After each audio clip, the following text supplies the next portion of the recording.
Hello, hello. This is Rebel Ray. I'm the hostess with the mostest. I'm also the executive director of Reinvent South Stockton Coalition.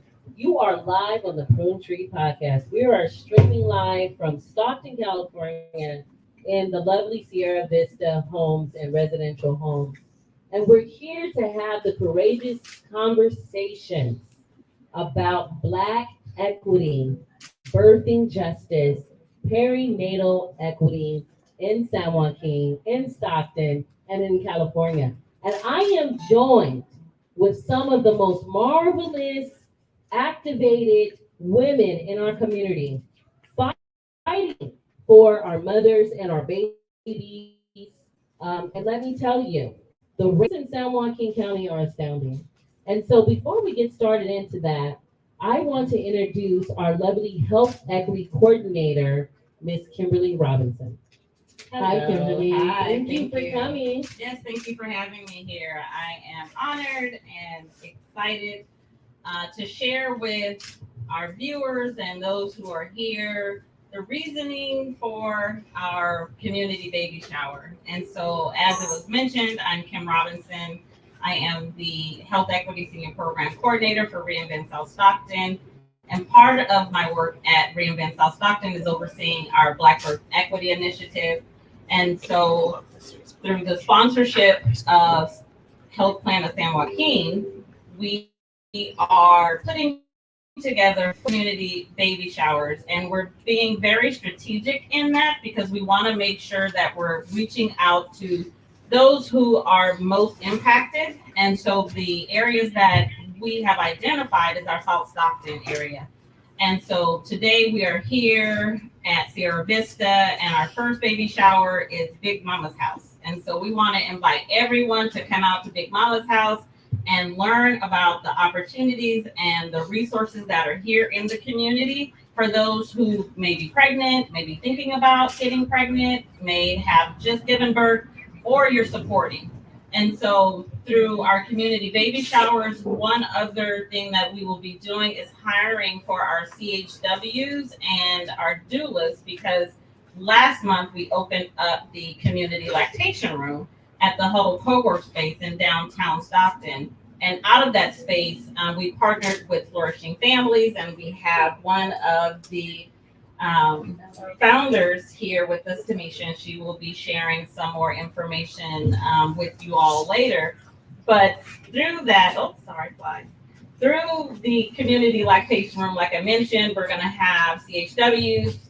Tamisha is a lactation specialist, and so we are also going to be having lactation services. Like I mentioned, we'll have doulas that will be working out of that space who will be educating those on birthing practices, and also you'll be able to have a doula involved in your plan if that's your plan through your pregnancy. And so, yes, so thank you all.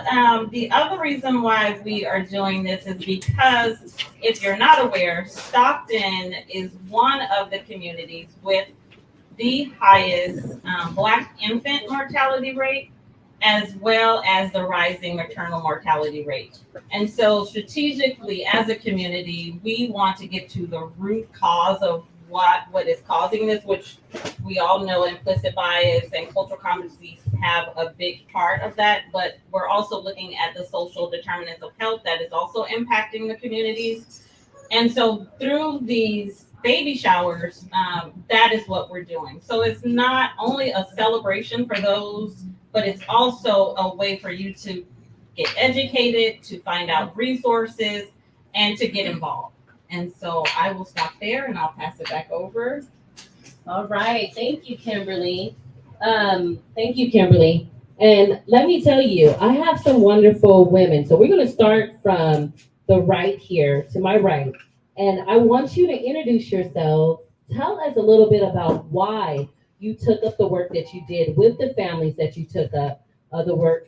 And tell us the reason why, like, the call of action that you felt on why you took this work up.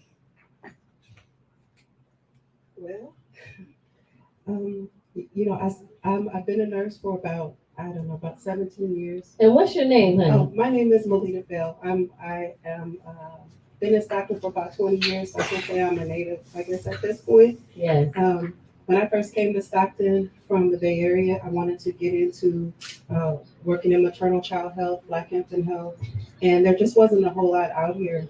I went ahead and went into nursing, and love nursing, love caring for people, love doing community health work, but there just wasn't very much out here in order to give myself to and to serve, area to serve. Forgive me. So. Um, I've just been really fortunate and blessed to say that I found this group of women. So I've been able to become a community health worker, work as a doula, work with some of the pioneering women who Tanisha was one of the only people that was here in Stockton who was working with breastfeeding moms when I was in nursing school.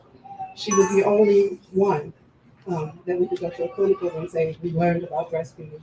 And so, you know, I'm always, I always have to say that.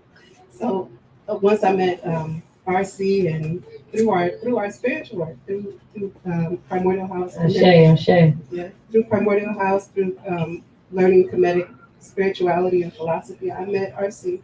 And RC strongly encouraged me to come in and do the community That's health right. work. And so it's just been going since then. So I'm just really fortunate to be here and just giving thanks. And I'm gonna go ahead and Ashe, thank you, Queen. We really appreciate you. And y'all remember, we are streaming live.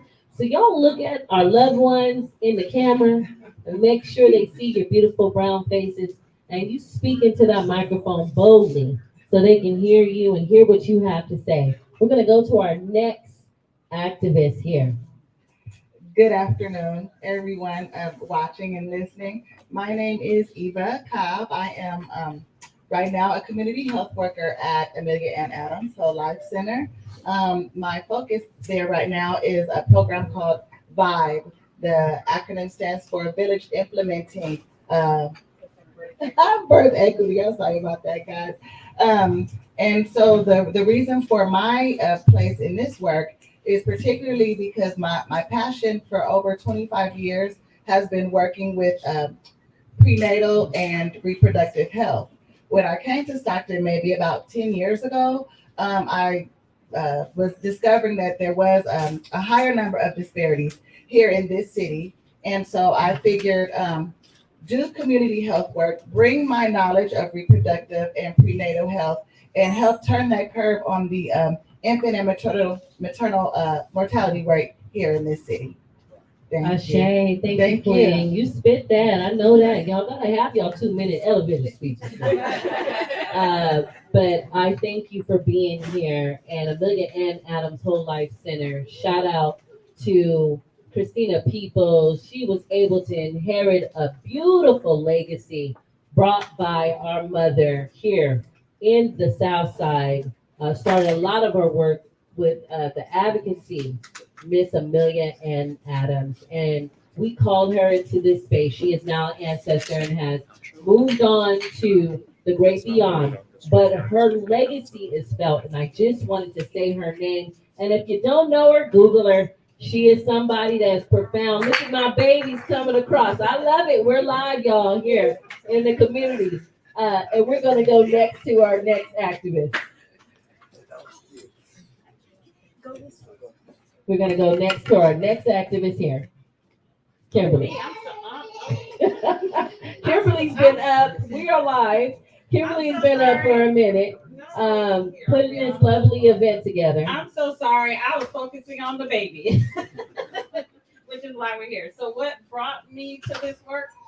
Well, I've been an activist and working on Black maternal and infant health for over 20 years now. And so what brought me really to this work was when I originally started working at the Feminist Women's Health Center in Chico, and really learned about my body, learned about what was important to me, and learned how a lot of my rights were being taken away from me, and now even more are being taken away.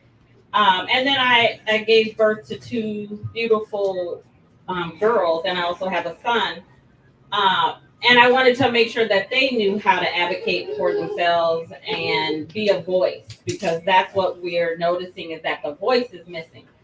A lot of statistics are out there. We know the data, we know what's happening in the community, but the voice is missing. And so that is my passion, is to give a voice to those who may not know how to navigate these systems, or who may not feel like they can say what they want to say, or just tired and don't want to fight anymore. So that's what brought me here. And then, learning that Black women are 3 to 4 times more likely to die during childbirth than their white counterparts, and seeing how in 2024, 2 women in Los Angeles lost their lives during childbirth, and we had one this year in Stockton, one person this year in Stockton who lost her life during childbirth. And these are preventable deaths. It just lights a fire in me that, I want to make sure that it stops and bring accountability to the healthcare systems. And, let's start figuring out how we can change that needle to where, we're not the highest of every statistic that you see when data is being presented. And I thank you for saying that point, because right now in this county, just left the disproportionality meeting of the Human Service Agency, and our Black children are left in the CPS system at now 4 times the normal rate. We also have the highest incarceration rates with the longest terms of justice served individuals. And our Black men are lacking resources and are some of the highest that are now homeless. We also know that our Black and brown family members and our elders are now on opioids and are struggling with drug use, and also mortality rates have skyrocketed there. So obviously there is a problem. And the problem, of course, in our systematic structure that was sustained in systematic racism, and I'm going to say that for those that need to hold on to your pillows at night, we live it. And so we're going to continue to talk about it and have those courageous conversations. I want to thank all 3 of you all for coming onto the podcast. We're going to move next to our next activist. And you actually have, what are you wearing? I'm wearing a baby. You're wearing a baby. Okay, tell me about that. What's that baby wearing about? This baby wearing is about bonding, but if you really want to go back how you were talking about systemic racism, this is how we wore our babies back home. And then when we came here, this is how we wore our babies after we birthed and continued to work in the field. So we worked in the fields with these babies on our backs and on our fronts, And so we still connect with our babies this way. It's just another way to bond and comfort our babies. But I just wanted to highlight that we did a lot of work to build this country because we live on stolen land and stolen labor. So this is how we got the work done, how we got the job done here. But I am Cherie. I always say that I'm Southside auntie. I'm a native of Southside Stockton.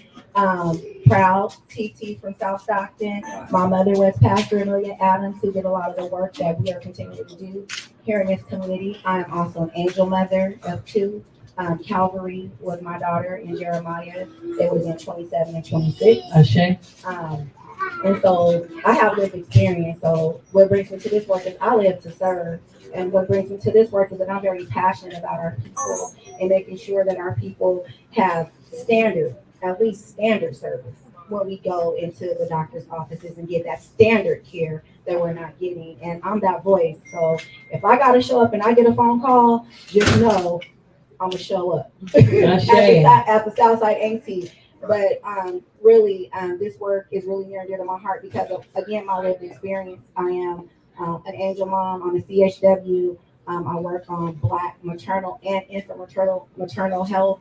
I'm a CAP member of the San Joaquin County PI. So that's the community advisory board that we have. I've been there since the beginning of time, and now we're pushing our rally around our sister perinatal equity initiative.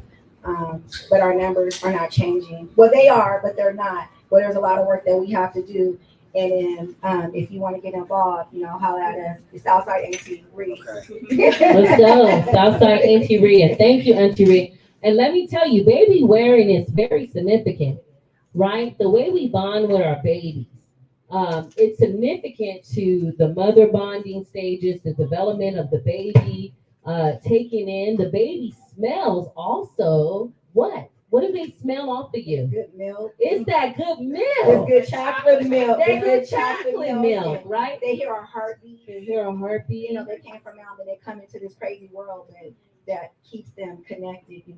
Eric Erickson first, was Yes. first trust versus Yes, mistrust trust versus mistrust. So there's, this is how our babies trust us Yes. and stay connected. And you can see this baby is not real, but real to me. And I'm moving and I'm, rubbing and I'm Yes. putting my head down, but it just takes me all the way back. My baby's getting ready to be 15, but when you connect with your babies and you love on your babies, it just comes back naturally. So I know I'm gonna be a great glam mom. And where my glam babies and community auntie, so I'll come and help you with your baby. I love it. I love it. I love it. So as we're moving on, we are going to our next guest, and she has been a very dear friend of mine for many, many years. I watched her, I always uplift her work. She is the one in the background pushing, whispering in the ears, go ahead, support yourself, love yourself, have that booby out, get that milk to that baby. Our specialized specialist in lactation, Miss Tamisha Turner. Come on, Miss Tamisha Turner. Come through. How you doing? I'm doing good. I am ecstatic because this year has been a full circle moment for me Yes. in this community. Mhm. I thank you to all of the sentiments, everything. I love you too, RC. That's the bottom line. I love my sisters. I really do. And I appreciate all the work that you are doing, and coming alongside you has been a privilege this past year and in past years. Yes. So what brought me to this work? That was your question we had, Yes. right? So I was called into this work at the young age of 17. I was 17 when I got pregnant with my son. And for the first time, I had an understanding of what motherhood looked like. And there were a lot of things that my mother went through. I'm a third generation Stocktonian. My grandfather helped to build Right Rose Church. All right. Right road. Right Rose, that's right. And me and Ree go way back. She's my sister, twin. My sister's twin. They have the same birthday. So Gemini. Yes, ma'am. Yes, ma'am. So just third generation and seeing, how I grew up and the things that our mothers and our grandmothers did for the community, and to be able to carry that legacy forward. And so when I became a mother, I learned what it was to not only be a mother, but be a Black mother, which is different. I'm just going to say it's different because we have barriers and things that we have to overcome and things that come with us into motherhood. I am the mother of 3 young Black boys. And I say that on purpose and intentionally because you already quoted some of the statistics centering around our Black men. Now, 2 of them are Black men, and the concerns that I had when they were in my womb, right? The concerns I'm concerned about them now, I had those same concerns in when they were in my womb. And that is what our women have to combat with, right? We have to work through that to be able to nurture our children, to be able to get them to their first birthday, because that data that we talked about with Black infants dying at a high rate is before their first birthday. Mm.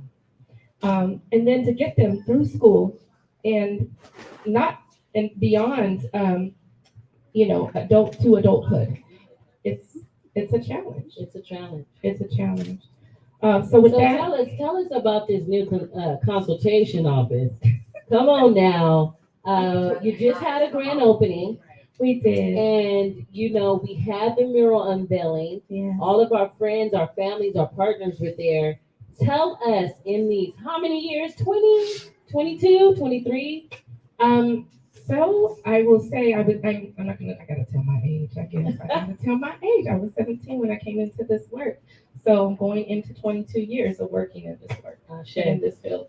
I've been a lactation consultant since 2010. And for the longest, I've been the only African American lactation consultant. So a lot of the women that sat on my couch outside of me did not receive care from a practitioner that looked like them in the area and realm of breastfeeding. And it made a difference for them. It made a difference for them. I was a peer counselor first. So in this space, we are able to, it's actually a space where moms can come and nurture their children, learn about breastfeeding, learn about birth, learn about how to deal with breastfeeding challenges. I do one-on-one consults with them to make sure that their babies are gaining weight appropriately, for dealing with any challenges with breastfeeding, help them to overcome that. And basically, what a lactation consultant is a international board certified lactation consultant is someone that works with the clinical management of breastfeeding. So it's multifaceted, the support that they receive. And one of the things that I want to say is that every mother deserves to be able to have a choice and to have access to such support and the support that they choose. So if I want a woman that looks like me to support me, I should be able to have that as an option, right? I shouldn't have to go out of the area. I shouldn't have to seek telehealth because honestly, even telehealth, it's not the same. It's not the same. When you're having issues with your body, it's a very intimate time, especially when the mother is changing. And as a mental health clinician, we often find that postpartum settles in when that direct family unit is affected, right? When those extended resiliency factors and connections are not there, the mother and hormonal balances, right? After you have your baby, there may be trauma. The body keeps score, right? And it's important also to know what's in our DNA makeup. Go get your genetic testing. Go get your blood testing. Understand what's happening with you and advocate for you. I want to tell you all, I am very proud to be a part of your team. I thank you. I thank you for executing this baby shower in greatness. And let me tell you, we're going to post pictures. I always take pictures because people don't believe it. We're out here. Come outside with us. We out here. I don't know about these streets. I can't even run them. But I want you to know that we love you. Thank you so much. Our next guests are coming up, and as they exit our frame and turn their microphones off, this is one of our very first podcasts, and we're coaching and consulting. We're going to have our next guest come up, and we're going to keep these courageous conversations going. And remember, our loved ones at the end of our day is the extended family support that we need. I'm going to ask that Jesse Brown from Mary Magdalene Community Services, Fathers Matter, actually join me to my right. And our next,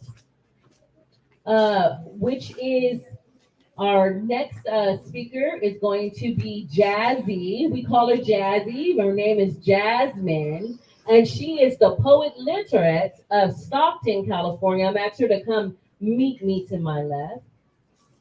And we have our lovely advocate from Black Infant Health at San Joaquin Public Health, Rihanna Wyatt. And she may sit wherever she wants. And so in order to engage in conversation, just know that you can turn on your microphones at the end of the bottom here. And we want to really hear from what San Joaquin Public Health is doing, what we're needing to connect to with our fathers, how important it is for this work. And remember, we're going to be looking right in our family members' eyes here as we talk and as we connect with one another, and really capture the work that we're doing. And I would like to start with Mr. Jesse. Now, a lot of times when we're bringing in these conversations, Jesse, we're leaving the fathers out. Oh my, come on. And I'm all about woman power, but we do have to understand in order to balance the family at times, We're going to need the energy of a father in the home. And for many, many years, the Black family unit was broken down and intentionally. We were split apart. Our traumas did not allow us to connect in ways that would support us. And so it is important to hear from our fathers. So I welcome you. Thank you. Thank you, thank you. I appreciate you having me. Yeah, kind of the three areas where I relate to it is there's impact, there's investment, and then there's involvement. Right. So the impact of the father in the home directly correlates with some of the statistics that we've been talking about and that have already been discussed. Right. The infant mortality rates, the death rates of those moms who are giving birth, that is directly impacted by the father's presence throughout that process. Right. The father's presence throughout that process typically leads to less stress during those times. It leads to increased advocacy. There's a partnership and a support that's provided by the father being there throughout those stages, and not just in the prenatal stages, but in the continuing stages. I come to this work. I'm I'm Jesse Brown with Mary Magdalene Community Services Passport to Fatherhood program, but I come to this work from education. I was an educator, everything from a special education advocate up to a dean of students for 16 years. I worked in the field of education. When COVID started, I kind of transitioned out of the field of education and was trying to figure out kind of where to go next. But I've always had a heart and a passion for empowering people through education and helping to empower our men through the education and information provided and the level of importance that they have in the lives of their children, in the lives of the mothers of their children, and just the level of impact that that has as they're going through those processes. So father impact is such an important thing. Somewhere along the line, we've devalued our fathers. There was a recent study that was conducted, and it said that 56% of fathers believe that the mother could replace them in the child's life. Interesting. Hold on now. We're looking at these statistics now. You know, this ain't a lecture. This is a podcast. So we're going to talk about some of those things. Now, ladies, why do you think that's happening and occurring on what he said? State that again for our viewers. 56% of fathers believe that they are replaceable by the mother of their children. Almost 6 out of 10 men. And then just one more, and then I'll leave it to the ladies. And 58% of fathers, an even higher number, believe that even if mom can't replace them, that another man can. Interesting. So our fathers are feeling that they can be replaced. That song, Irreplaceable, goes out the window. And, you know, sometimes I handle my trauma and others' trauma with comedy. It's not always appropriate, but it's a trauma response. It's a real problem. I want to hear from our experts to the left. What do you think that issue is? What's happening in our family units that our men are not feeling appreciated or seen or acknowledged?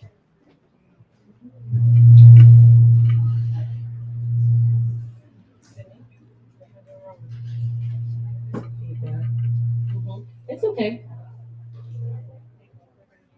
There you go. We'll turn this one off. You could just talk, Rihanna. Well, I Talk to the mic. So my name is Rihanna Wyatt. I'm with San Joaquin County Public Health Services. It does start prenatally, I think.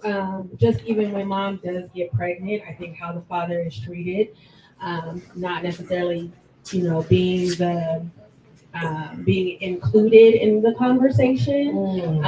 So providers just naturally talking to the mother, but forgetting, I need to also speak to and direct what I'm saying to dad.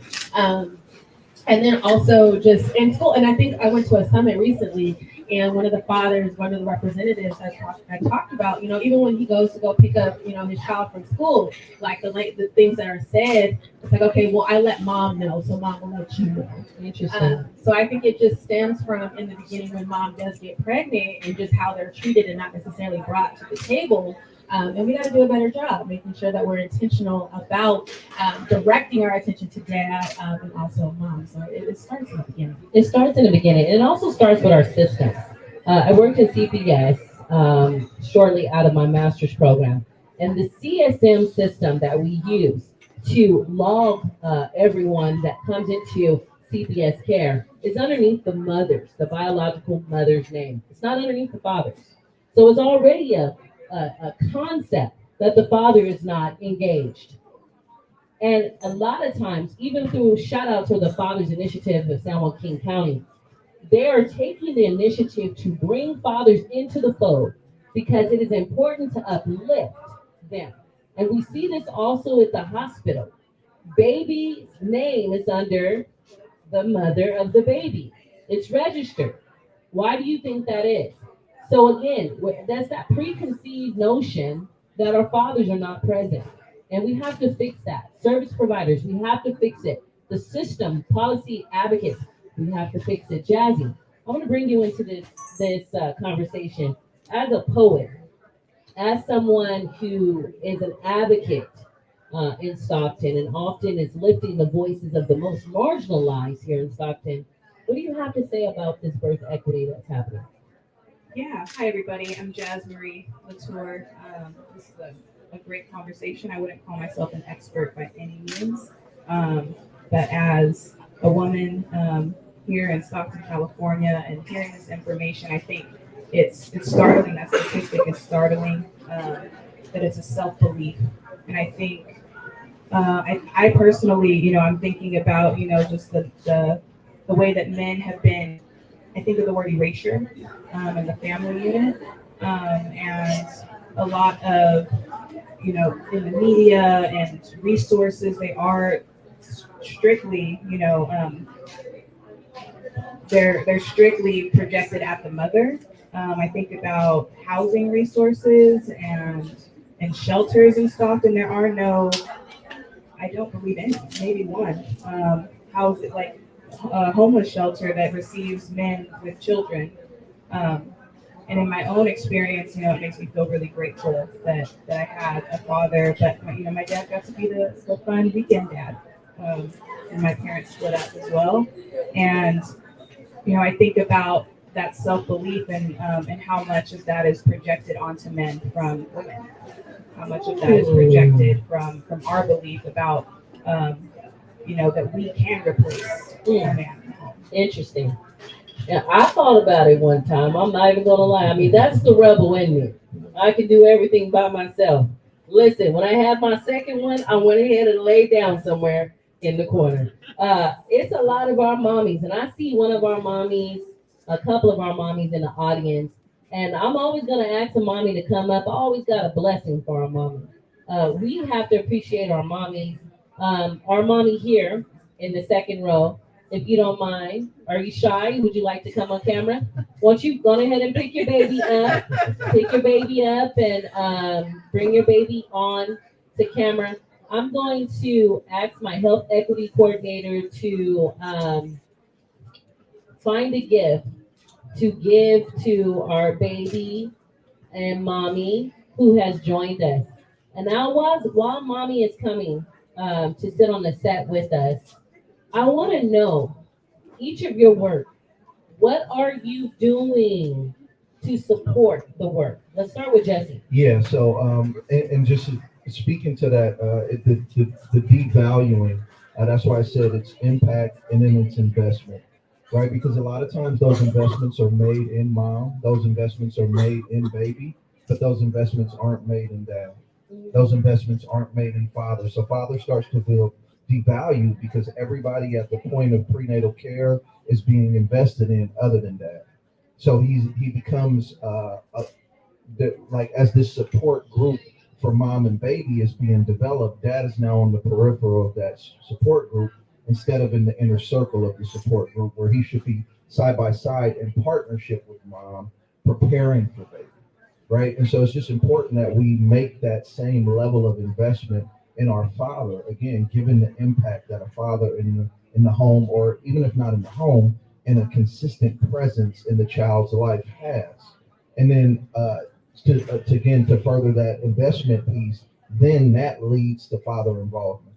When father feels like he's a part of it, when father feels equally supported, when father is in on the decision making, even as far as where do we go receive prenatal care and where do we go see the doctor at, and being an advocate in the room alongside with mom. Like a lot of, even when the information is given out, it's handed to mom.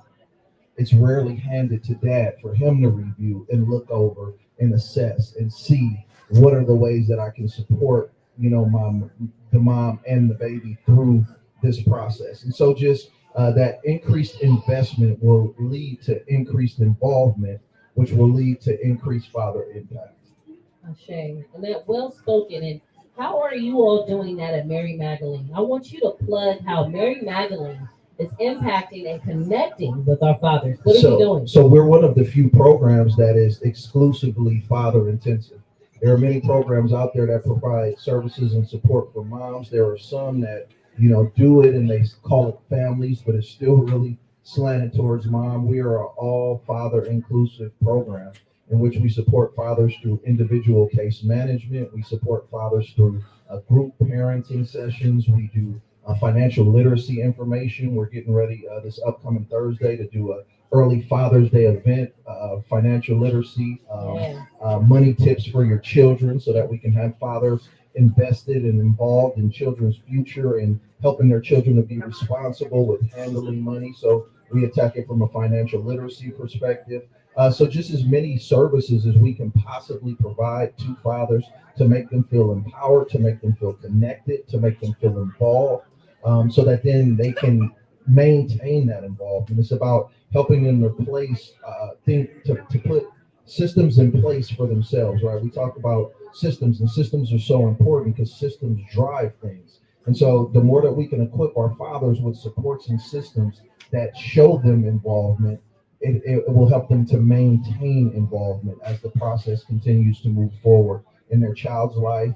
We discuss parenting from a marital standpoint, but we also discuss co-parenting from a we're not together, but that still doesn't mean that you don't need to be involved and that your level of involvement is not as equally important as if you were in the home. And so, again, just we try to attack it from a multitude of perspectives, recognizing that people are going to come to our program from all different places and spaces. We try to support them in addition to fathers as men, right? Because you have to be a healthy man in order to be a healthy father. So we address. Hold on, slow that down. Because he's been dropping gems and I've been letting him talk.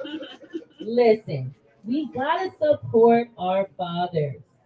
Allow them to be a father. And if you're not a father, but you're taking on that masculine role in the family, go ahead and step on up. There has to be a balance to the family unit in order to rise together, in order to heal together. And I want to thank you. We got to heal from our financials all the way down to the trauma that we don't talk about, that we sweep underneath the rug, that we're told not to talk about anything in Big Mama's house. Come on, y'all. We're in Big Mama's house for a reason. We're here to talk about the issues that's happening and the sustainability of our families. I want to thank you, Brother Jesse, for coming on. Thank you. I'm going to turn it over to Rihanna. Rihanna, I want to hear what Black infant health strategies, their CHWs, and anything else public health is doing for perinatal equity. Yeah, so the San Joaquin County Public Health Services, we've had the Black Infant Health Program for about 30 plus years. A beautiful program, wraparound approach where there's a nurse, a family health advocate, you have group facilitators, and a mental health professional that's supporting the Black birthing person, the woman in the program. And it's been successful and amazing. However, we know that we need more, right? One program cannot do it all. And so with the Perinatal Equity Initiative, which was actually developed to complement the Black Infant Health Program, that was started in San Joaquin County in around 2019 when we received the funding. And basically it was designed to fill in the gaps in services and provide some more support, because clearly Black babies and Black moms are still dying at an alarming rate that's disturbing, and we need to come together as a community. So PEI and Black Infant Health is offered throughout the state of California. There's 11 counties implementing the perinatal equity initiative right now. And for PEI, how we started, we were intentional about bringing the community together first. We don't have all of the answers at Public Health Services, and so we were very intentional in that to find out what the need was for San Joaquin County specifically. So we met, we brainstormed, we had focus groups, and at the end of the day, we landed on 2 programs, which is the personal support, now renamed the Sister Coach program. We have some sister coaches here present that was actually up here on stage earlier. And then the Passport to Fatherhood program, so the fatherhood initiative, so we can support our dads that are parenting or co-parenting with the Black African American mother. In addition to the services that we oversee, we also have, like I mentioned, a strong community advisory board and also public awareness efforts through our Rally Around Our Sisters campaign. So the Rally Around Our Sisters campaign we came together and tried to figure out what made sense for our county and San Joaquin County. And we wanted to embrace the concept of it takes a village, right? Because we did not get here by any fault of our own with these disparities and these rates. And so it's going to take a village to improve them at the end of the day. So Rally Around Our Sisters is embracing the concept of it takes a village to improve Black birth equity in San Joaquin County. And so through that campaign, we launched back in 2020. We tried to make it through COVID doing a public awareness campaign. We did what we could. But in 2020, we had billboards up, we had a bus ad, we had a public service announcement and all the things.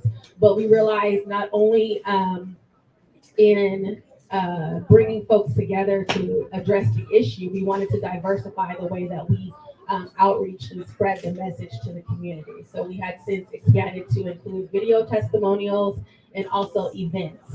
We had our second in collaboration, right, with our village. So Reinvent South Stockton Coalition, Delta Healthcare. I'm not going to sit up here and name all the partners that were involved, but we came together as a village and hosted our second annual Black Maternal Health Symposium during Black Maternal Health Week in April. And I'm just, to see all of the work that's happening right now in San Joaquin County and to see how we are really coming together, I'm excited and ready just to continue this journey. Thank you, Brianna. I appreciate you. Listen, I loved it. I'm scared of this tent flying away with my hair. If it falls down, the show must go on. I want to thank you. Jazzy, would you like to lead us out of this discussion today? Do you have something you would like to share with us? I am so grateful to Creator for our young people. I remember our matriarchs, Mother Choice, and also our living matriarch, Miss Choice, and also our living matriarch, Tama Brisbane, who supported and paved the way for individuals like Jazzy to come and deliver and support and heal with her words. Ashe. Thank you. Yeah, I'd like to share, to offer a poem to all of you. I'm the Poet Laureate of Stockton, and I'm very grateful for that role. I finished writing this morning, and it's very personal to me. And if it reads a little like a journal entry, forgive me. For years now, I have been dreaming of the baby I will have. With my eyes closed, I can see their fingers, their small growing nails. I can hear their whimpers as they wake and see the folds of fabric in their swaddle. I hope one day to meet you, smiling and full of baby breath, to know the joy you'll bring to the world, and I hope you know the love that will be prepared for you. Like a gift no registry could provide, the love of a mother is priceless. I have seen my mother and my grandmothers pour life from their lips and their hands to raise babies like gardens, tending to and nourishing them, giving them space that they need to grow into full bloom. I have seen friends and loved ones birth lullabies, melodies, sweet songs of laughter and cries. So I hope that I can be everything you need of me. And I fear that bringing you here might mean I may no longer be. Because Black women in the United States are 2 to 3 times more likely to give their life for their babies. And of 42 out of 100,000 Black babies give their lives for their mothers. It's a possibility that was never a part of my dream. And this is not a war of selflessness, but it's a waking reality that I have to consider. While racism is alive and well, we Black women and our Black babies continue to face the reality that we may not be. So I've learned from Black women in my life to ask questions, demand care, advocate for our bodies, advocate for our babies, for our lives. We have warrior blood in our veins, and while we should be given permission to be vulnerable and safe, we have to muster all of our strength. Baby, you are worth every ounce of it. To the doulas, the midwives, the community health workers who dedicate their work and their lives to each one of us, we say thank you. To the doctors and nurses who are striving to change the systems that were never meant to serve us equitably, we say thank you. And to our families and friends who help us plan and give us the nourishment we need, we say thank you. And to you, my dear unborn child, just know if I am not able to tell you myself, your life is precious and worth 100,000 of mine.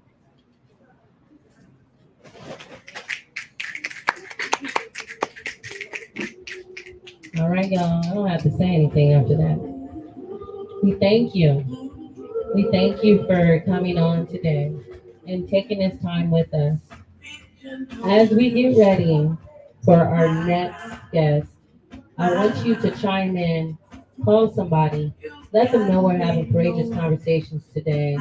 I'm going to send and take some pictures and let you know how many gifts we got. But we've been having this beautiful mama here, and we're going to ask Brother Jesse to hold the baby. And that's what we do. We are a community. We hold our babies. We hold them and we connect and we care. And Mommy, I'm going to ask you to get the microphone and introduce yourself. And I'm going to ask one of our activists to pick a beautiful gift from Mommy and baby. And you're going to present this to Mommy. And I really want to hear from Mommy. Mommy, please tell us your name. Hello, everyone. My name is Shyla, aka Shy. You know I'm not shy. I love it. I was actually born and raised in Stockton, California. About 3 months ago, I had went to Arizona, but I came back. So I'm back out here in Stockton. I am with Black Infant Health. I love them. They help tremendously. Even though I have a 9-year-old daughter, yes, I now have a son. He's 2 months, and woo, there's a lot I don't remember, and Black Infant Health help a lot. Come on, say it A again. lot. BIH helps a lot. Okay, 'cause a lot I forgot, but I do appreciate them, and I'm glad I came, guys. I'm so Thank glad you for you support. came. Shay, and you said Shayla. Shyla. Shyla, she ain't shy, y'all. No, I'm not. I love it. I love women with power that sits in their power, queen. And we're going to bestow this blessing from one of our activists, Miss Tamisha. I want you to hook up with her as well. She's great for lactation specialist. And are you breastfeeding right now, Mom? All right, you're doing both. I love it. Come on, Ashe. And turn your prize over because it is a baby shower. We always show, and that lovely gift was donated. Who was that donated to? Yes. So I just have to give a shout out because we've been in this community health worker certification program, and Dr. Sarah from UC Stanislaus State actually donated this. So in here, she makes these wonderful baskets, and she's so passionate about supporting families. So in here, this is a handmade quilt, and it's themed just with the dinosaurs. There's also handmade burp cloths in here as well. So it's something you can even pass down. Okay, thank you. Dr. Sarah, we thank you. Shout out. We love you. She is now currently over the CHW certification program at US Santa Claus. And that is my alum. Graduated from in psychology and also my master's in social work. So we shout out always to Stanislaus. All right, thank you for joining me on the set live with the From Tree podcast. We're going to be taking a break, and let me tell you, I got next some dynamic speakers, but I also got my community church lady announcement. All right, we thank you. We will be back in 5 minutes.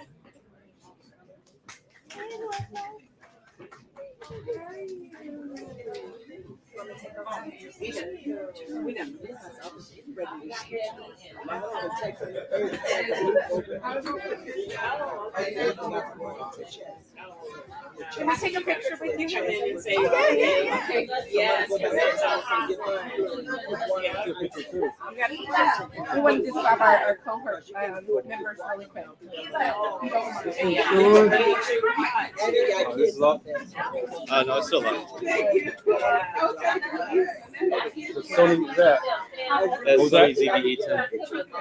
Oh yeah? Not today though. Which one is this? Sony ZV-E10. Oh, I was just gonna buy one of those. I ended up buying a Black Magic instead. I was gonna buy that though. It's crazy. Yeah, it's a really cool camera. I'm gonna buy it next time. I bought instead of that one, I bought the Pocket DJI Pocket 3, the little gimbal camera thing. Yeah, that's cool. It's literally just like 4 days ago. Instead of getting that, they sold out. Yes. Go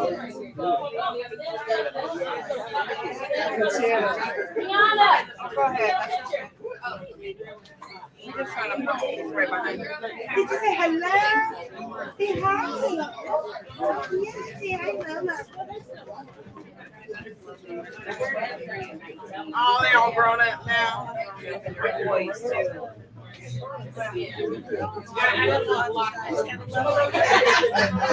gonna be all right.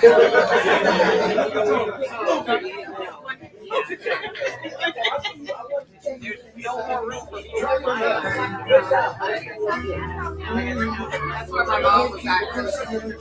Yeah, I know, so far apart. So after that, we all left the end. I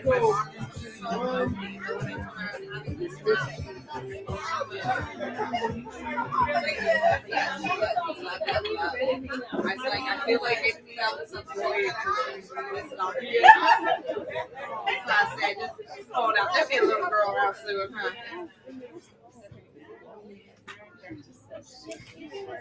And I was Black House. My sister really wanted.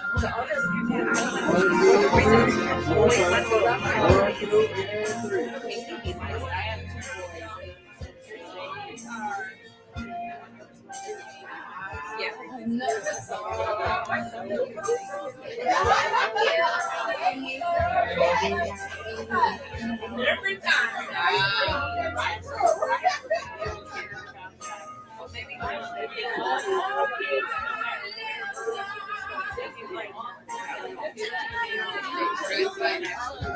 My husband raised his daughters, and I told him years ago, we started.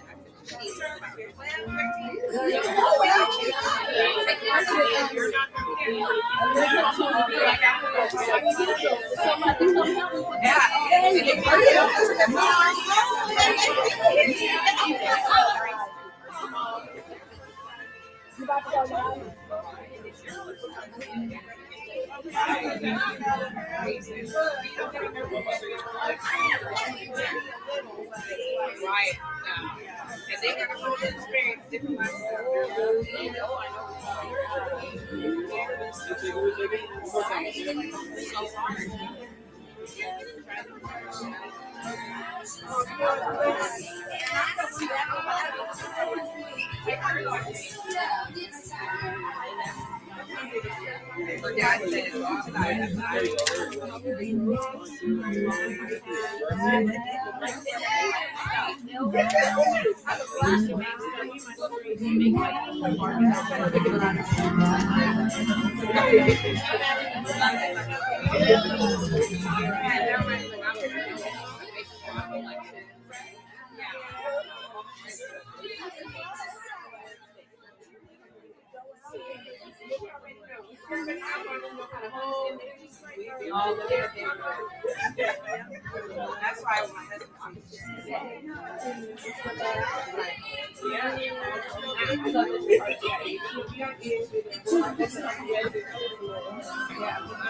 I'm scared for you when she. Did you put in a raffle, Mommy? She is ready to go. Okay, everybody got a raffle ticket? Am I supposed to put it somewhere?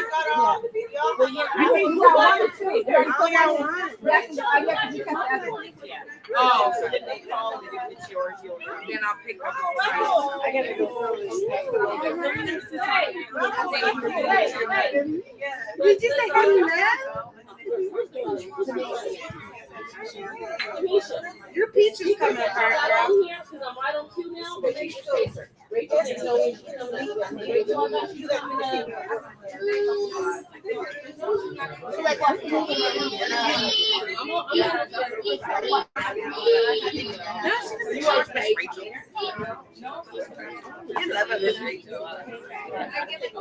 Did you say hello?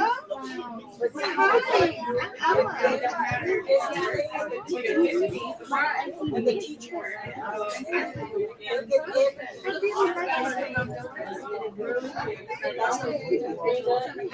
You put it right by the whatever side you want to be. Bye. Okay, y'all ready?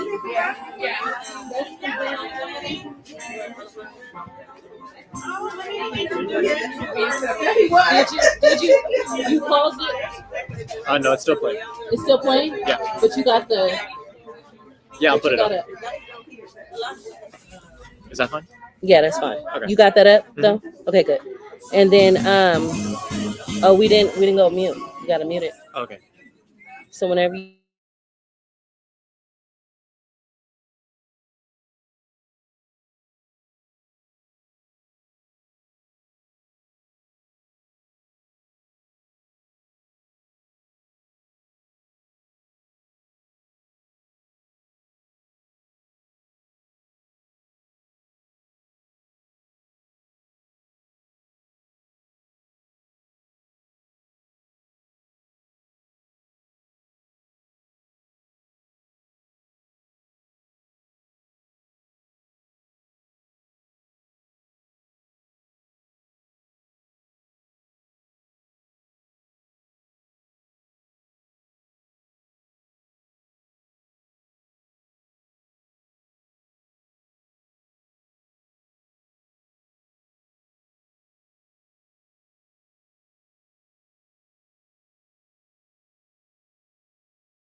Oh, wait.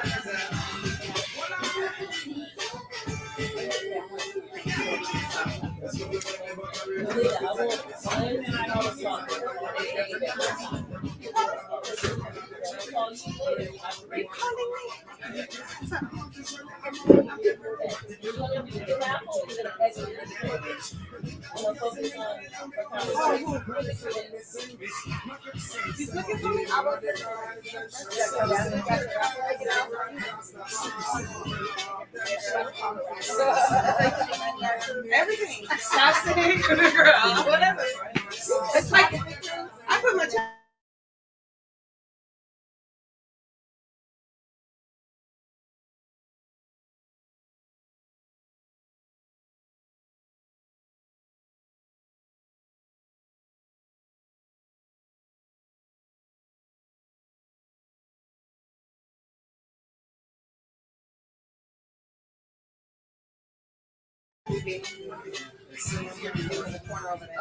All right, thank you so much. Listen, you are live here on the Cruise Street Podcast.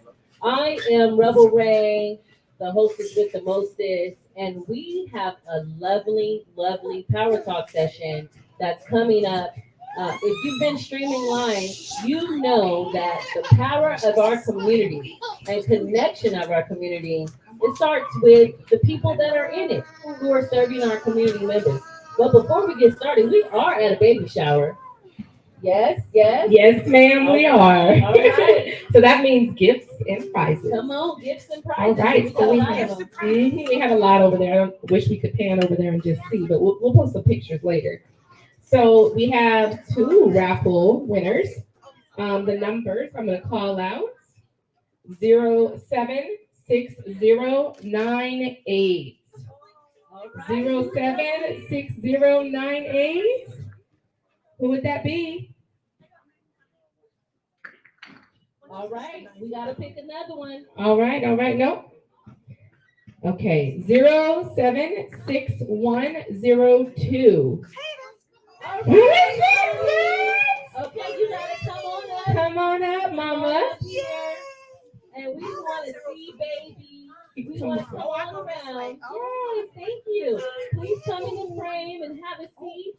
We want to hear about you. And our activist here is going to hold that mic, and I want you to tell us what made you show up today. Oh my God, everybody. You Um, know how many times I got this flyer? I got it from so many people. Black Infant Health, Amelia Adams Foundation, Vibe Program, Empowered Women. I'm just involved in a bunch of these programs because I appreciate these programs. They really have done so much for me and baby, and the whole family, that too. And so I was coming because I got a lot of people that said, "Are you coming?" And said a lot. So, and who's this adorable little one right here? this is Ella Kalani. You can call her Ella, Ellie. Ellie. Hi, baby. Can you say something for Auntie? Yeah. What time? Yeah. And she's mad. I love it, Ellie. And how old is Ellie? She's 9 months. Oh, 9 months. And mommy, are you currently breastfeeding, if you don't mind? Yes. And how is that going for you? Let's hold that to the mic so our streaming family can hear. For me, great. She's eating solids. Breastfeeding and solids. You should feed your solids first and then breastfeed. But still going strong. We've been doing it the whole time. And yeah. We've just I been love doing it. the whole time. And I want to also give a shout out to your extended family support, because do you have some extended family support here? Oh yeah. I mean, my whole family's here. My mom and sisters. I'm from here, born and raised. And then of course daddy came. Okay, moved back Daddy, home. Daddy, we're gonna ask you to come in the frame if you're comfortable, because we believe in our fathers being a part of the family and acknowledging them. And we want to thank you for coming out today. This gift is both presented to you from the Blackbird Equity. And Yes, I just say I've been to 3 community baby showers and Dad has come to every one of them. I love it, Daddy. And so we're gonna ask our activists to come in the frame in the front. And we're gonna ask you to present this baby shower. This is how this baby shower gift. This is how we're blessing our family we see you, we love you, stay encouraged, because it's a lot raising a baby in this moment, in this time. So we thank you, and I'm gonna allow them to go ahead and take a picture with the baby and daddy and mommy. You can hold it, let daddy hold it, and we're gonna get our lactivist in the frame. 1, 2, 3. Look at me. All right. All right, we thank you so much, and I'm gonna get a picture later with Ellie. Can I hold you, Ellie? I don't want you crying on screen though.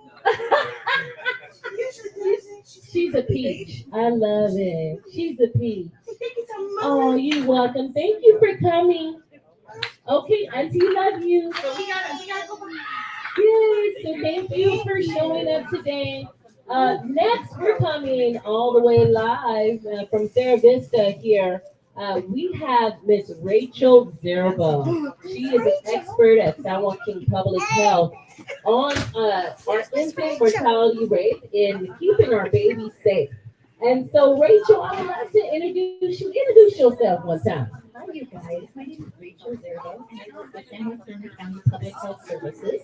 I'm a child passenger safety technician, and so I want to talk with you guys today about how we can transport our kids as safe as possible in the car.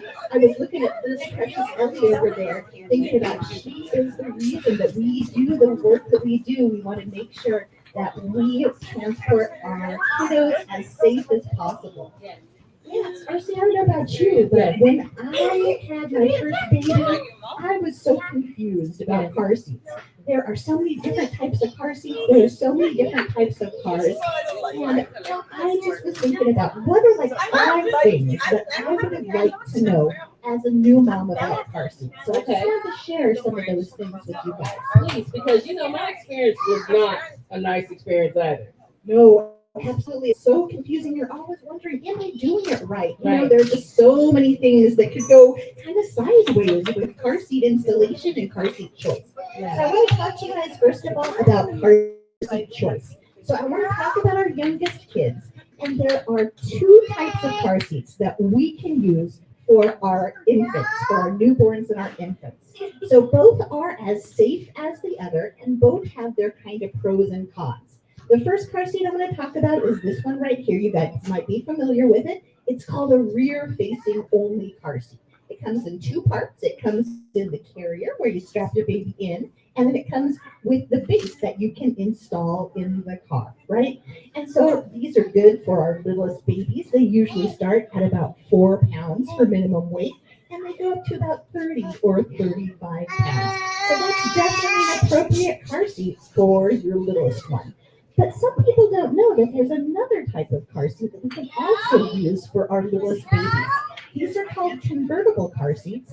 And just like our rear-facing only car seats, they start out rear-facing. And these convertible car seats, you can usually use them starting with your little one at 5 pounds. So I'm talking about some pros and cons of both car seats. And obviously the pro for this car seat is that it's easy and convenient to take the carrier out of the base and then carry that carrier in with you when you go into the house, when you go into the store, when you go into the restaurant, right?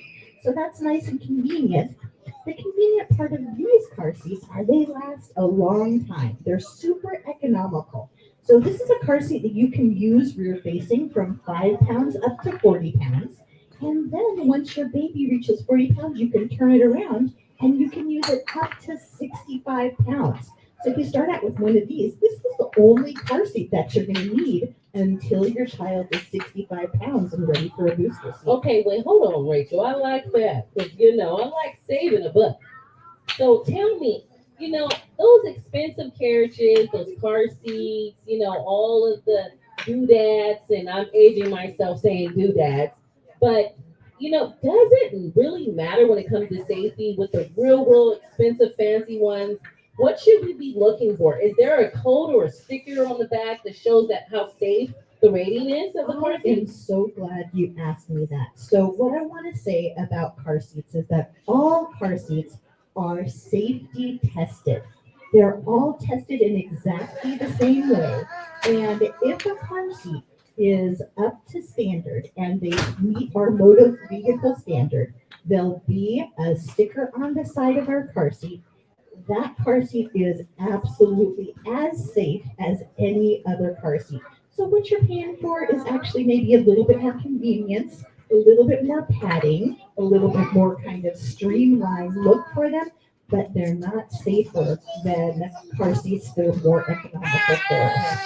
Actually, one thing I also wanted to warn people about is right now on the market, we're seeing a lot of car seats that were not manufactured here in the United States and are not appropriate to transport our children in. I've been seeing a lot of them sold on different online sites, and they're sold as part of travel systems. So they kind of look like this, but just the carrier part, and they snap into like some wheels, like a stroller.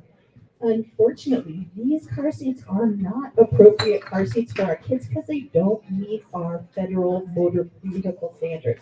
So we want to watch out for these, what we're calling counterfeit car seats They're right now. counterfeit car seats. They're counterfeit car And seats. so what are we seeing in the safety situations that when they get into car crashes, how are they protecting our babies? So what we're worried about with the counterfeit car seat is that they're not crash tested. So they're not crash tested, so we don't know how they're going to perform in case of a crash. All these car seats that meet our motor vehicle standards are crash tested on those sleds that you've seen on television, and they're crash tested with dummies that are the size of babies and children.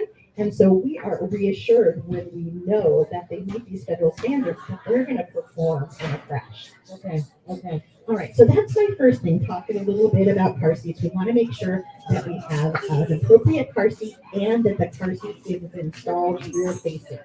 So another thing I want to tell you about is harnessing. So harnessing is really important. We want the harness to be appropriate for the kiddo. When you look at your car seat, you're going to see there's a lot of different holes or harness slots that you can use. For rear facing, for our youngest kiddos, we want to use the holes or the harness slots that are at or below our baby shoulders. So they kind of go over our baby shoulders. That's so that in case of a crash, your child doesn't slide up the back of the car seat and get ejected from the car seat. Right. So really when you say that they're getting ejected, I was taught by the California Highway Patrol. I got blessed actually at one of those California Highway Patrol giveaways, and it was a very nice car seat. And I remember them telling me that to have the harness in a space right above, is it the collarbone that needs to be? That's exactly right, RC. What we're looking for harness fit, after you're making sure that you're using the correct slots at or below your baby shoulders, is you're looking for the harness to be snug enough on your baby that you can't pinch any of this excess webbing right here, right? The other thing is what you're talking about. We want to use the chest clip, this plastic clip right here, and we want it to be at armpit level. So that's another thing that makes sure that our child does not slide out of the harness. Very good, Rachel. Appreciate you. Yeah, a couple other things that I wanted to talk with you about. We want to make sure that we're using the correct hole or belt path that we're putting our seat belt or lower anchors through. So it's pretty clear when we're installing a base because there's only one belt path on these bases for these real racing car seats. But what can be confusing for people is there are actually two holes on these convertible car seats. And we want to use the hole that is closest to the back of the seat for rear facing, right? Then when your baby weighs 40 pounds or more, you're going to turn them around, you're going to use the other hole or the other belt path for your kiddo, right? All of this is a little bit confusing. And so what we really want to get out to everyone out there is that there is help available for you if you have any questions or at all, or if you want help and want education about installing your car seat. We at Public Health Services, we provide no-cost car seat checks every Wednesday at our office on at 420 South Wilson Way. You can give us a call and we'll set you up for a time. You can bring in your car, your car seat and your little one, and we'll go ahead and check that car seat for you free of charge, making sure that it's the right size car seat for your kiddo, and that your child is harnessed correctly, and that it's installed correctly in your car. But we're not just going to show you how to do it. We are going to have you be part of the harnessing and installation, because we're not always going to be there. You know, we're there for the time you come in to get your car seat checked, but there are going to be times that you're going to be on your own. So we want to make sure that you're empowered to go ahead and know exactly how to install your appropriate car seat, your specific car seat in your car. And so you can give us a call, and we'll make an appointment for you to go come in for a checkup. Our phone number is 209-468-8914. Thank you so much, Rachel. That was excellent. And you know what? You brought your props. That's important to actually seeing exactly how it should be stationed, how our babies are cared for, and how we maintain safety. Thank you for always keeping our community members showing up. And you also help us in the opioid coalition, leading that work for San Joaquin Public Health. We thank you so much. It's my honor to be here. Thank you so much for your partnership, RC. Ashe. Thank you, Rachel. As we're waiting on our next guest, we have a power talk by CHW and doula Melita Bell. She will be joining us on the set. While she's coming, we have a special gift for our beloved mother here that supports and manages Sierra Vista. And we're going to ask Yanira to join us on set. Come on, Yanira. You can clap it up. Come on, Yanira. Now, Yanira is now, let's see. You are now, how many months, Yanira? I am 7 months. You are 7 months and you're carrying so good. Yes, so is this your first or your second? This is actually my fifth. It's your fifth. Listen, I would have been big as Big Mama's house. But you carry very well, and we shouldn't be concerned about our weight unless it's affecting our health, mothers. So forgive me for being a comic about that. But can you share with us, as you care for the community out here, at times it's hard. You see that our mothers are struggling in the community. You're seeing that we're needing resources. Can you tell us just a little bit about what your partnerships with Reinvent South Stockton Coalition, San Joaquin Public Health, SJ Health, WIC, and all of our other partners that are here giving out resources today, how have they supported this neighborhood? You know, I've been here 5 years, and I've seen a lot of support. Georgia Brownlee bringing you guys, Housing Authority, everybody helping out the community. I think we've been doing a great job. Yes, and I want you to speak into your mind. It is covered.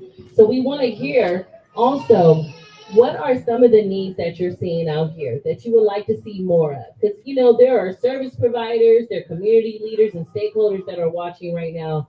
They all want to know, what can we do better to increase some of these birth outcomes and make sure that we have we carry our mothers? What do you think needs to happen? And you can talk from a personal perspective. I mean, I have my personal opinions, but I also work here. Yeah. But I feel like maybe some parenting classes. Parenting classes is important. Parenting classes is important. How to bond with your baby, how to connect, how to socialize with your baby, knowing that your baby is arriving at their first 5 steps. That's important.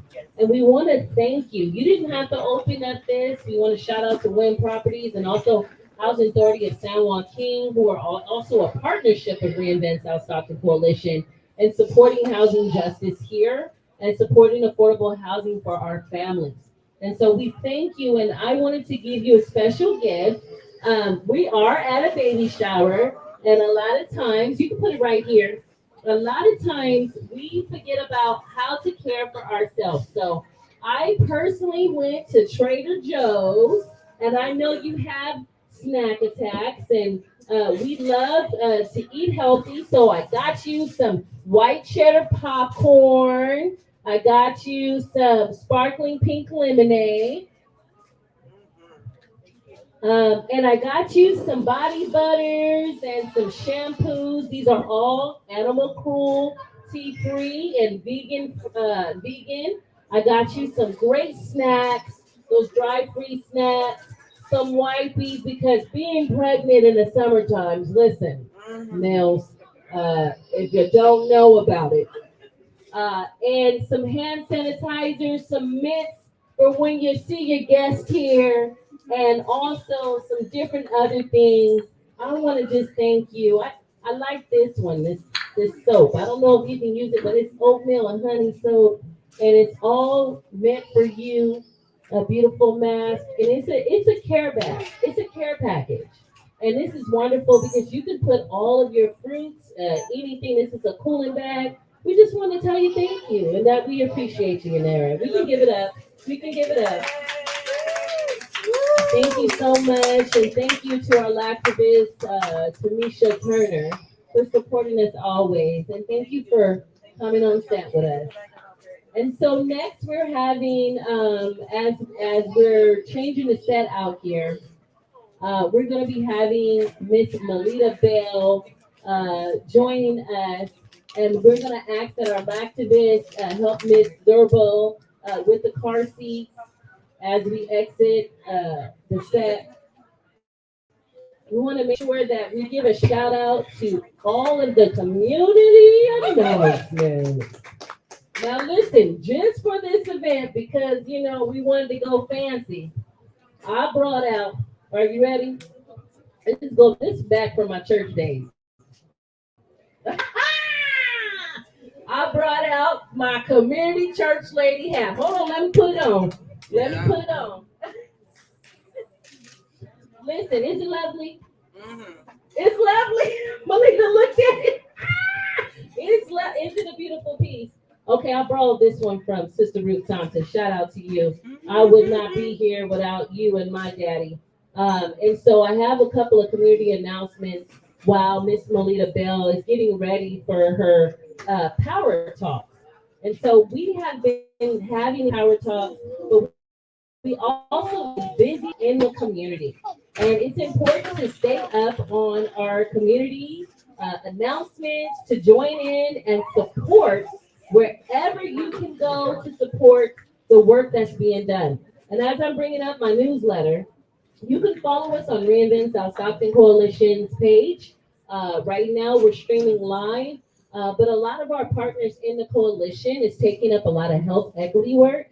We're out in the community this year to support connecting. COVID really, really didn't help us. It didn't help with the situation and the disconnectedness that we witnessed. And so I always want to bring up these community announcements and talk about the issues that we're seeing. So let me bring it up here. One moment, please. Okay, so we have our newsletter here. Anyone can come and see our newsletter. You can register a Reinvent South Stockton Coalition listserv, and we'll send it out. And our newsletter comes out every week. We will have a series of 4 community showers along with guest speakers and keynote speakers that will support our work in the peri-equity justice. And right now we have the Stockton Mobility Collective at Stockton Rising. Stockton Rising is one of our environmental justice partners. They are having their summit June 5th, 9 a.m. from 4:30 p.m. At San Joaquin Council of Governments, 555 East Weber Avenue, Stockton, California. They're going to be talking about current projects that are being implemented in Stockton to improve climate resiliency, transportation access, and economic opportunities for those that are impacted. So we're excited about that. A lot of you don't know, but here on the South Side, we are in a transportation desert. So we're doing everything that we can to connect. I also want you to know that we're having fun and Sunday in the Park, a car show, June 9th at Van Bersker Park. Sand Green Lowriders Stockton, California Car Club is having their 5th annual Sunday in the Park. They have joined Reinvent South Stockton's partnership in the coalition to connect families to safe space. They are a 501c3 that are very much interested in parks activation and revitalizing our handball courts to connect back with their family and community members. And so they will be out, they'll be giving out backpacks, food, and also the cars will be out, our lowriders will be out. So you can find them and follow them on Instagram and Facebook. Juneteenth is coming, y'all. The festival at Weber's Point. That's coming June 15th. The Stockton June 15th theme is Love, Respect, and Honor 2024. That is going to be from 10 a.m. to 6 p.m. And if you want to know more information, view our newsletter or visit www.stocktonjuneteenth.org. Next, we have another beautiful partner in our shared safety and trust group, Advance Peace. And they'll be coming June 29th with Pedal for Peace at Weber Point. Pedal for Peace is just what it is. We've had some crimes that have occurred in Stockton, and we want our families to live to the greatest ability that they have, and we have to reach our young people. So they are going and committed to peacefully raising awareness to decreasing gun violence in our streets. They are a collective front to support community wellness and cohesion for local communities of Stockton as a whole. So we want to thank you. Please be on the lookout for our community announcements, I call them. They're in our newsletter and you can get them every week. Now, let's go to this dynamic. I'm gonna take my community announcement hat on. Let's go to this dynamic lady here, Melita Bell. Now, Melita, I want to start with the fact that how long have you been called, you feel, in the work, right? When did you feel the urge to do something, to say something, and to get activated in this work?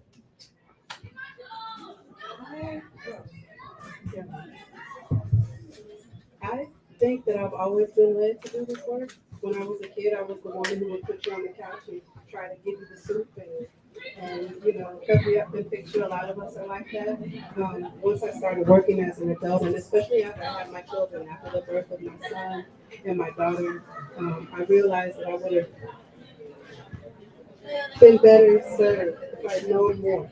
And so I just began to work. When I began to work in health education, I began to see where, knowing more about what your choices are, knowing more about more about breastfeeding, more about childbirth preparation, more about sibling preparation, more about, how it's absolutely normal, some of the things that we see in our newborn. Yes. And that we're not, we don't really necessarily know as a new mom. I just thought, having my children, I said, well, my grandmother did it and my mother did it. And so I didn't need to know anything else. I just was going to do what they did. Right. And that was fine. And I give thanks to my ancestors for giving me that energy. Knowing what I know now, my son, thankfully, he's 29 years old, and I give thanks for that. But I think about if I had just known now, if I had just known then what I know now, with navigating through the healthcare, some of the choices that were made for him. So I guess that's kind of where I started wanting to be. I started learning more. I wanted to be more. Just kind of felt the passion. And so, yes. And I know you're soft spoken a little bit. I'm going to speak up. Yes, and I want you to almost touch the mic with your lips, but I want our streaming family to be able to hear how powerful you are. You envision, along with a lot of us who brought that community birthing tree. Can we talk about that just for a little bit before you go into your power talk? Melita was brought in to bless that community birthing tree room. And we didn't know what we wanted to call it. And Melita came in with her spirit.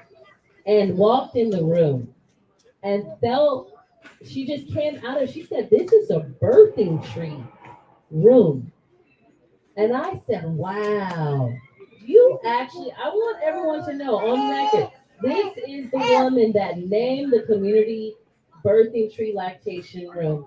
Tell us about the birthing tree and the significance to the covering and the shelter of our women as they're giving birth.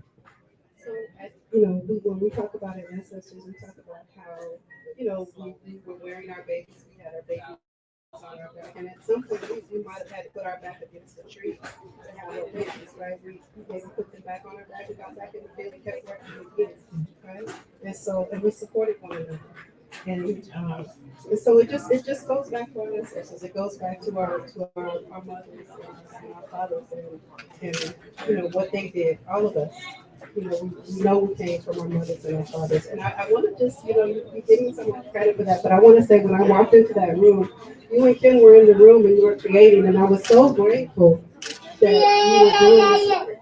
That somebody had taken up to do this work and you were doing it, and it was coming into fruition.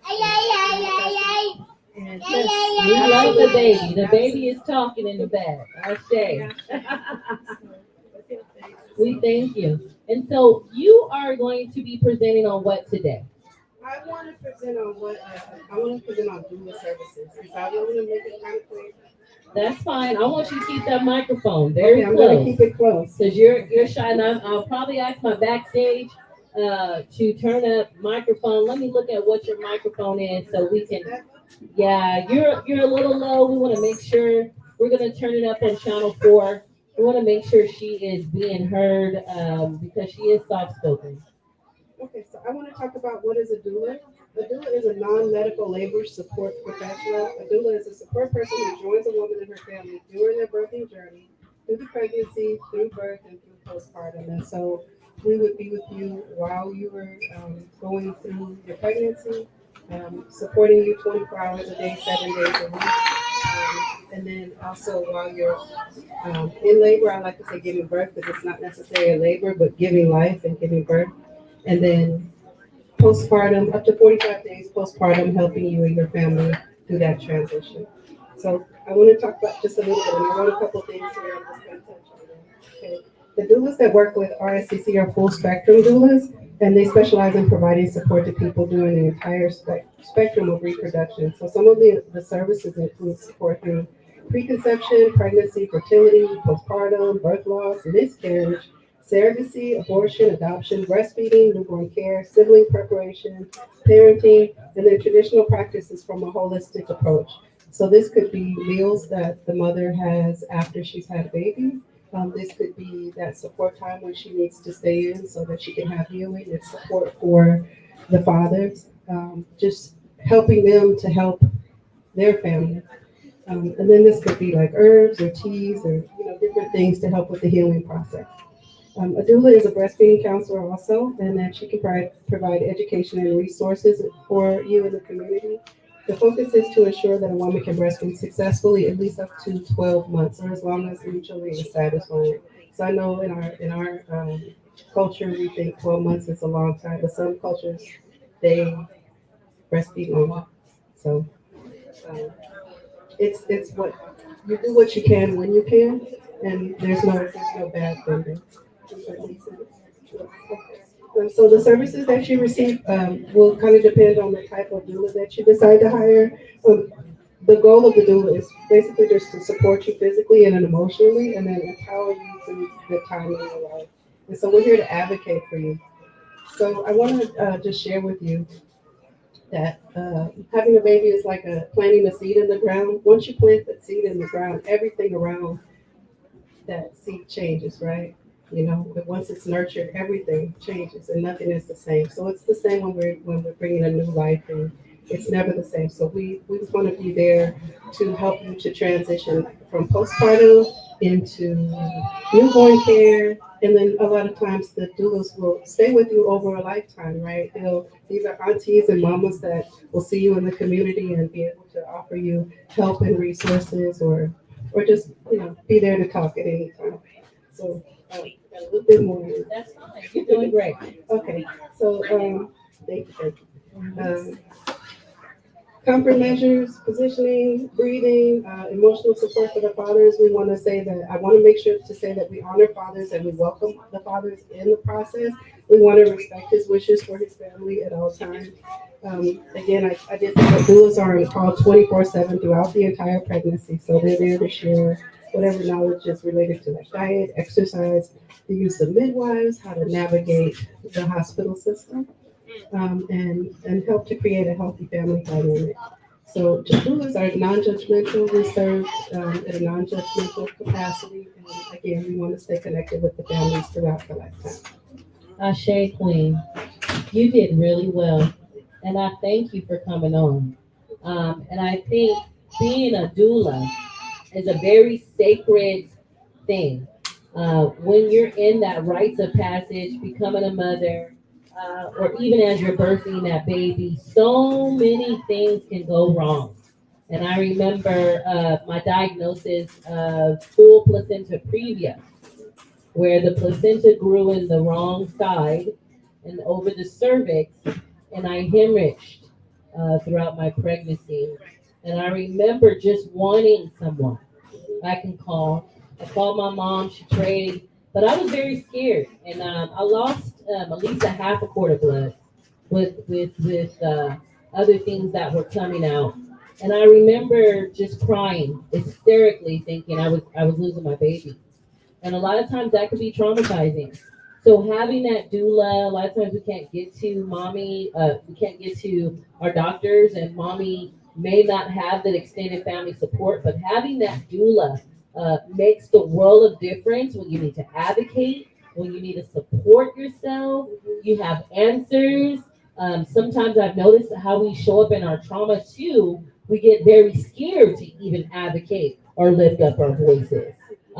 What would you say to mommies that can't find their voice, but they're feeling overwhelmed, maybe with the pregnancy or postpartum depression, or just not having the resources to eat correctly, to have their breast milk come in, or just kill their bodies? What would you say to mommies? I would start with saying, you definitely can do this. Mommies, you can do it. You have done it. You will do it.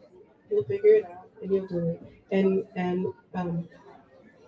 I would offer them support. We can find resources for for a healthy diet. There are community farms in the area. There are community gardens. There are resources to where you may not have to. There's so many things. Yeah, There's so many things that more that we can research. do. There's so many ways that we can sit down and help. Just depending on what it is that she needs and what her goal is. And so if she can share with us, like we're learning in this community health work, if she can share with us and we can assess what it is that what she needs and what goal she's trying to reach, then we can help her to get there. I love it. I love it. Thank you so much, my sister, for coming on. I appreciate you. I love you. And so as Miss Melita is exiting the set, we have our next Teach Me How to Breastfeed.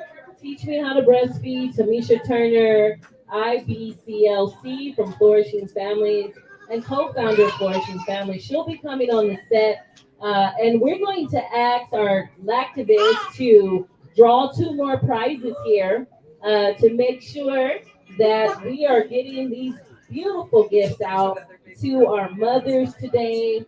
We have had donations. People are excited. We have diapers. We have wipes. We have other gifts to help mommy get through and heal. We want to give a shout out to Health Plan of San Joaquin and Mountain Valley for being our sponsors for this beautiful community baby shower with the theme of Big Mama's House. And listen, we decorated this set to support where and how you feel at Big Mama's. Our Big Mamas and our titas and our aunties, they support that unit. A lot of times we get that ancestral wisdom from grandma and our abuelitas. So we're gonna ask that Tamisha join me on the set, and we're going to have our lactivist, Cherie Wilburn, come on up to help us with the next. And Tamisha, I ask you to sit here on this frame. We're going to ask you to call out the next number, and there's a microphone right behind you. And you can go ahead and have a seat on the set and make sure that we're in the frame here. All right. Winner, chicken dinner. I love Got how you packing that fake baby. That's right, model how we do our babies. So I got two numbers here, Okay. and the numbers are 076099.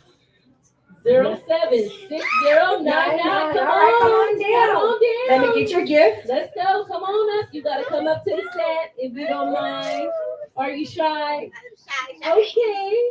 You can still come on up and show your beautiful face if you like. You don't want to come out? You got You to wanna come out. come? Okay. Now, she didn't pick your gift for you. Is that something that you like? We want to make sure that is that something that you like? We have a beautiful pressure cooker sponsored by Reinvent South Stockton Coalition, and we thank you. And what's your name? I want to acknowledge you on the set. If you can have a seat, that would be awesome. You can hold your pressure cooker. Okay. All right, Marissa. Hey, tell us what you're going to cook us. I never had one of these, so I gotta look it up and see what I can cook. All right. So, Marissa, are you a mommy? I am a mom. Okay. Bless you.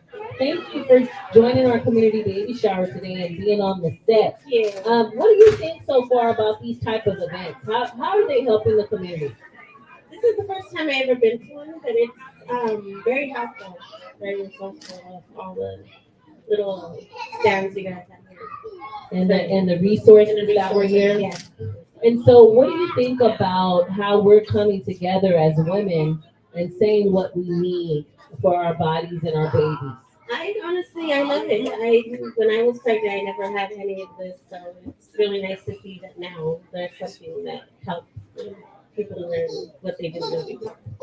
Thank you for that. I also want to ask you, what is an experience or something that sticks out in your memory when you were birthing or carrying or you were feeding your baby? What is one experience that you are comfortable sharing with our viewers and our listeners on your experience? I think that bond when I breastfed my two kids, so that bond that you get when you breastfeed your child is just unbelievable. I never knew before. It's very special because still to this day, they still have to fill me it's crazy. But anyway, yes. And so it is it's pretty beautiful. That skin to skin and the beautiful, what do they call that? The hair that runs down their face, right? And the baby smell. I will never forget that. Just resting up cheek to cheek and being able to hold your baby. Was there ever any difficult times that you remember, or what really stuck out of your head that supported your family? I think just me trying to do the best that I could for them at the time was just, I can't forget that. So pretty much what I can remember. Yes, doing the best that you can because mommies have to show up. Yes. And even when we're sick, when we're tired, even when they're putting holes in your couch, running around, right? You gotta change those diapers, and you still gotta get up and go to work. So thank you for joining us today. Thank you so much, and please, our lactivist Cherie will help you with this pressure cooker as she's carrying this baby and modeling for all of us. She is going to also call two more numbers on the raffle. I'll give you some good recipes. So we also have 076096. 076096. No. Let me get another number. All right, 076096. We have 076097. 076097. 076097. All right, going once.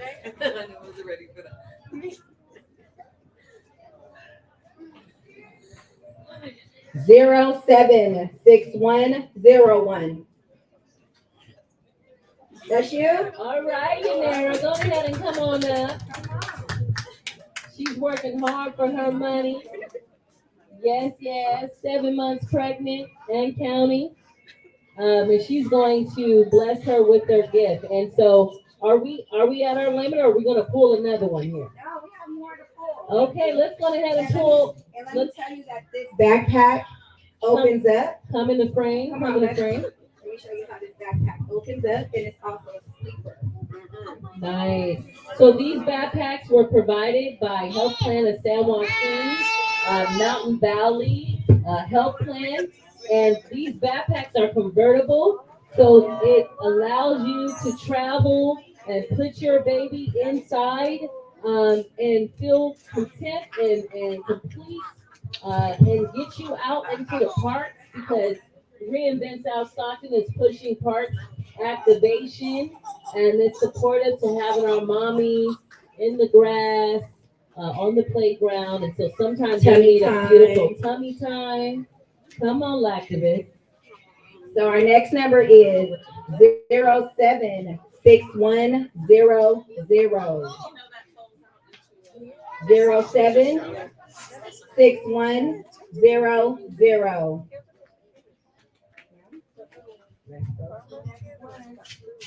Bingo. 07. She said what?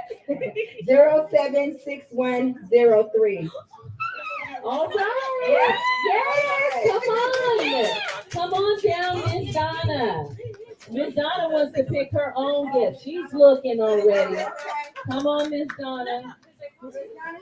Now, Miss Donna is a special guest because Miss Donna was the first one here. She waited a whole hour before the event started, and she's going to pick her gift because I would like to talk to her on set.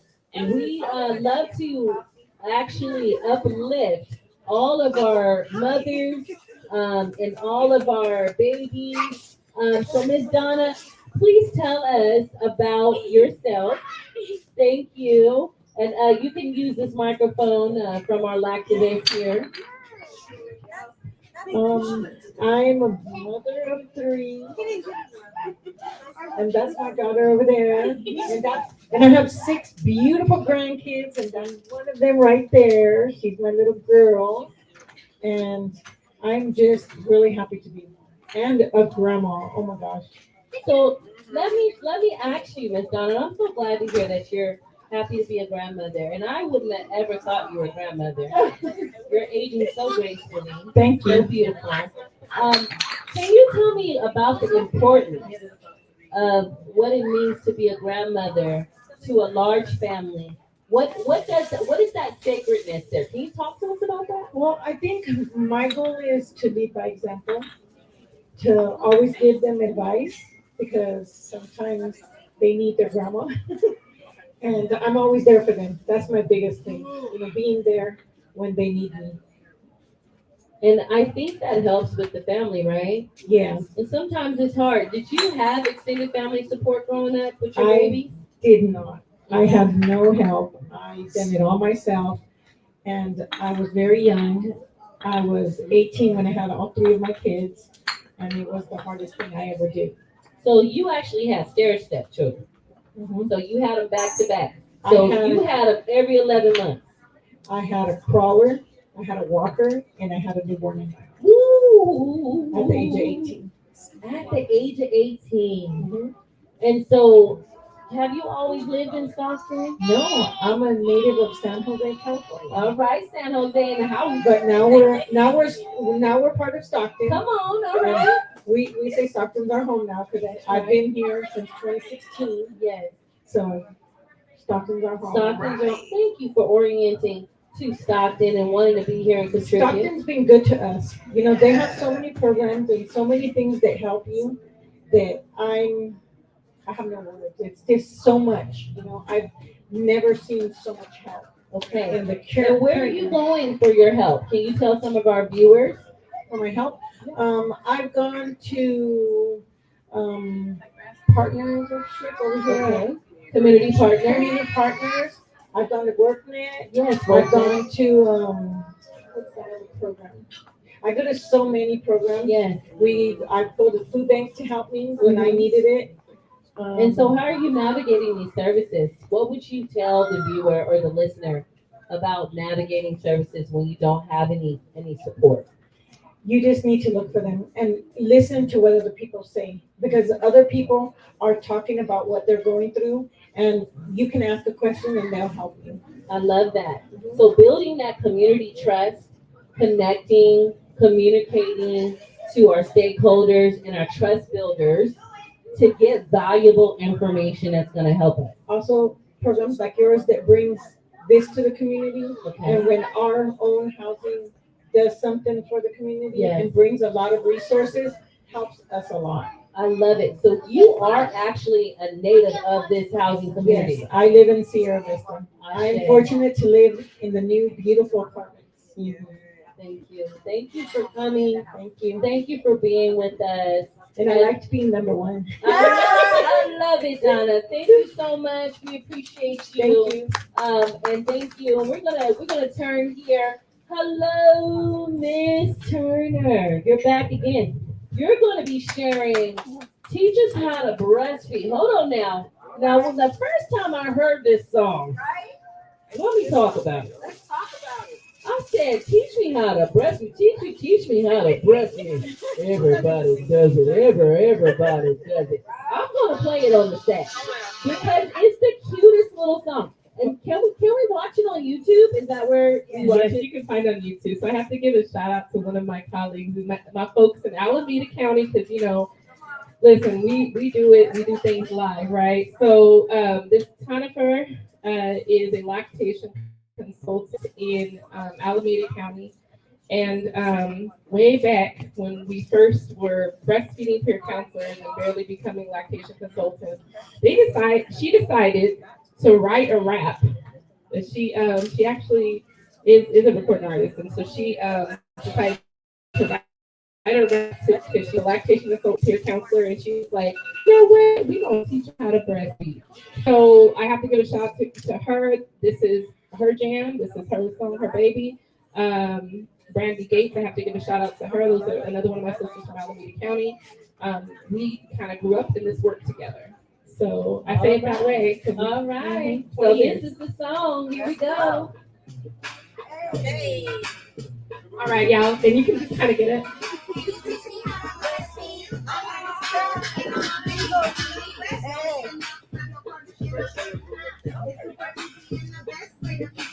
Yeah, where's your Hi. That's it. All right.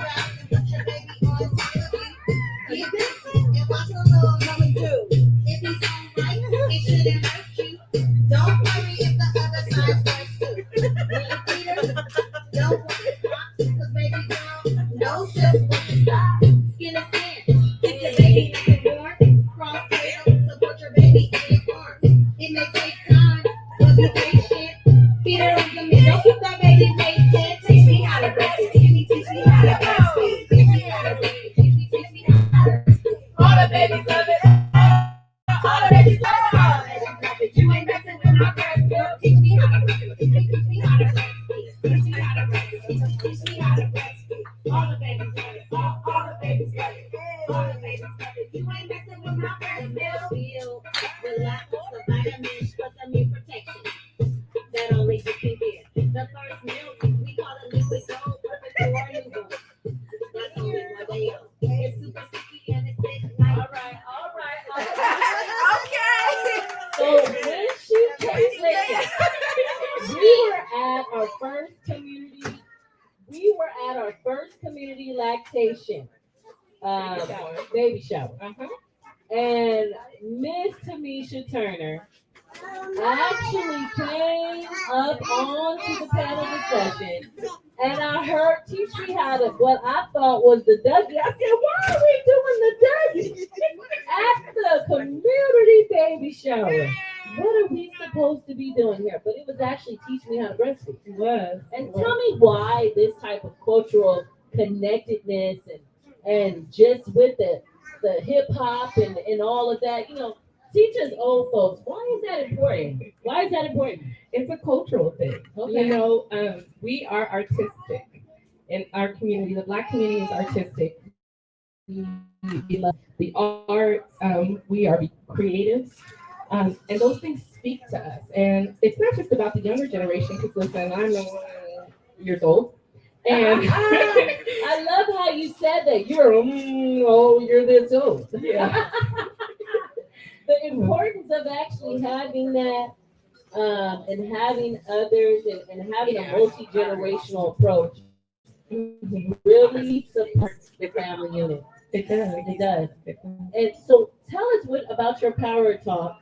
And I saw someone, and not to take from you, but I have two important special guests that just walked in. I want to give a shout out. My father, Reginald Thompson, and also my stepmother, Shaprice Thompson. I texted them and I said, hey, get here, need you.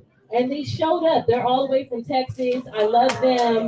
I'll have them on the set shortly with their talking points about the family unit. So go ahead and get those talking points together. But let's get back to you. Yes. So you're going to be telling us why is it important in this power talk to breastfeed. Now, one of the major things that I saw in the hospital, even like as an advocate, as a social worker, is we're still offering our mothers Enfamil. And I hate to say just a name out there, but what do we call that type of milk? Artificial milk. Oh, artificial. Okay. Yeah. But it's nutritional, right? It has vitamins, it has the things that we need. And some of our mothers can't produce milk. There's sometimes going on, it's stress and, hormones. Can you kind of talk about the myths and the truths about breastfeeding? I sure can. So, well, first of all, I just want to say, in the comparison between artificial milk and human milk, there's a vast difference. And so, yes, artificial milk is there, but it was created for the purpose of sick mothers and babies, right? When mothers can't breastfeed their children, they don't have access to human milk from another mother, because yes, that's a thing. We do breastfeed each other's babies, right? And have for a very long time. And have for generations, centuries. We were the wet nurses. Well, we Black women actually breastfed the nation. Yeah. Period. Yeah. So just having that understanding, that this is what we do. Okay. So just given that, just knowing artificial milk was created for a purpose, and it does have a purpose, but it should not be the baseline for nutrition when it comes to infant nutrition. Human milk is, because human milk is designed to meet the needs of a human baby. It's better absorbed by the gut, and also when you do introduce something that's foreign to the human body, it does have adverse effects. I'm just saying. So I'm not against formula feeding, artificial milk feeding, as long as there's a purpose behind it. I'm against the predatory formula marketing. Okay. But hold on, slow that down. You used a very big word that scared me. You said predatory. Predatory. What do you mean by predatory? It is predatory when you send free milk to a woman in her pregnancy when she hasn't even made the decision as to how she will feed the baby. The child is not here.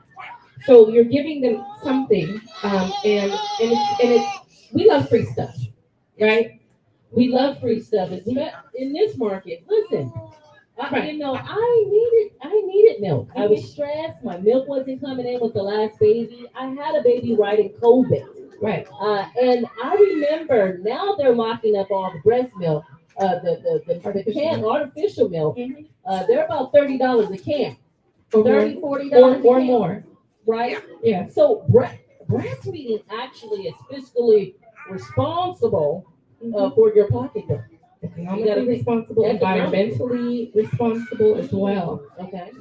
Because when you feed artificially, right, you're going to create more garbage, right? So we have landfills that are full of this stuff. And breastfeeding of course, helps the environment. First of all, it's free, right? It's free. It's free. So nutritionally superior. It's free, so it saves your money in your pocketbook. Because even if you're on programs like WIC and you qualify for WIC, WIC isn't going to give you all the formula. It's a supplemental program.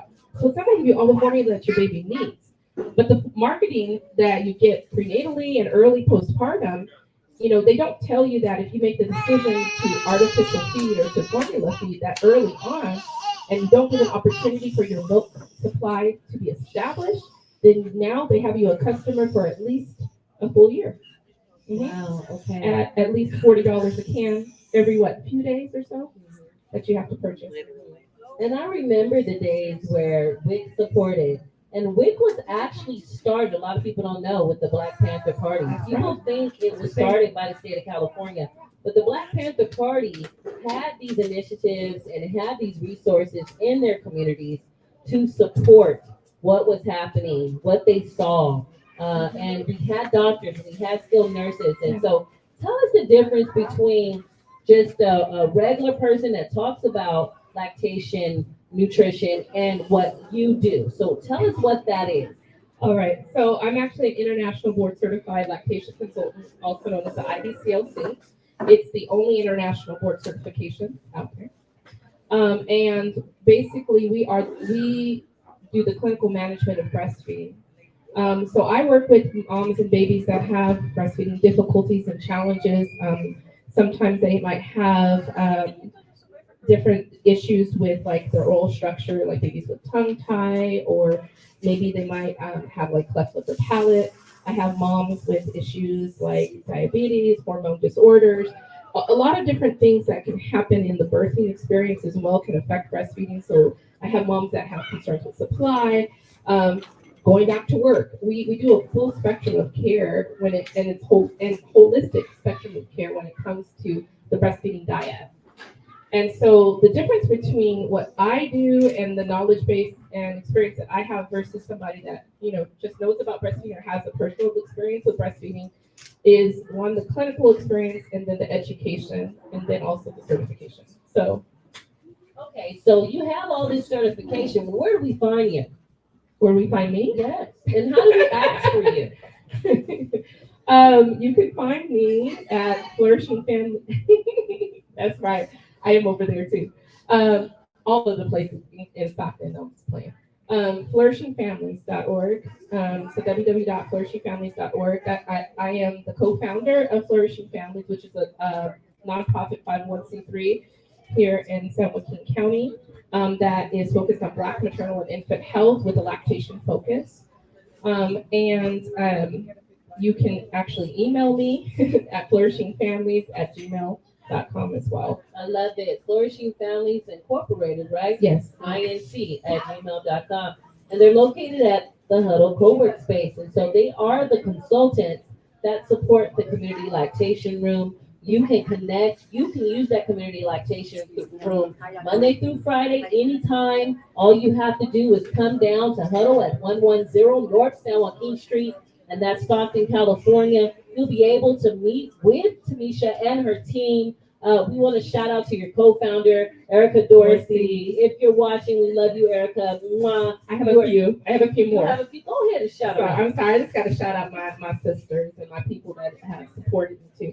So first of all, Erica Dorsey, my co-founder, my best friend, she's a visionary. I also have Diamond Haynes, who is actually with Next Level. She's Next Level Doula, 209 Next Level Doula. I always get that messed up, but she's one of our doula partners, and she's actually went through our breastfeeding per counselor program, and she's a lactation educator too. We have Crystal Thornton. She's Chrissy the doula in the community, and she's another one of our doula partners too that has been working with Flourishing Families. I mentioned Brandy Gates earlier. She has Breast Friends. She actually has done some partnership with us, and we're looking to partner with her in the future as well. I love it. I love it. Now listen, you're all supposed to cover baby wearing. And while you get situated, while someone brings you out that baby wear, and also the baby, we have our little baby that we use to demonstrate.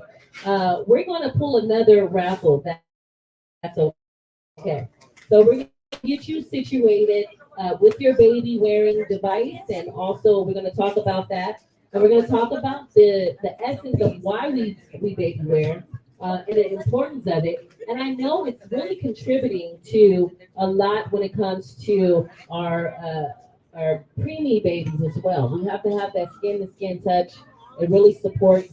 If they're not telling you that, if you're feeling a little down, or if you're feeling a little, postpartum depression, you want to be able to tell your doctor about that. That's important.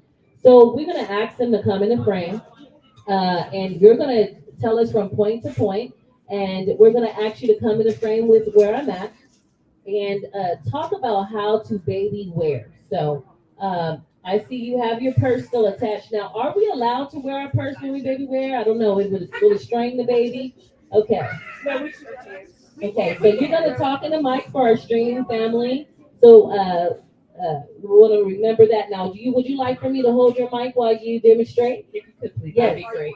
Oh, you can have another lactivist come in the frame. And remember, we are live. So as you're positioning yourself on the camera, you want to make sure that you're in the frame so everyone can see you. How to baby wear. So we have mommy here. You're demonstrating here. You have mommy. Okay. Okay, so are we in the frame? Are we good? Can you hear me okay? Okay, great. So we're gonna, when we do put this sling on, this is right here is called a wrap. So there's many different, this mic is a little bit clearer.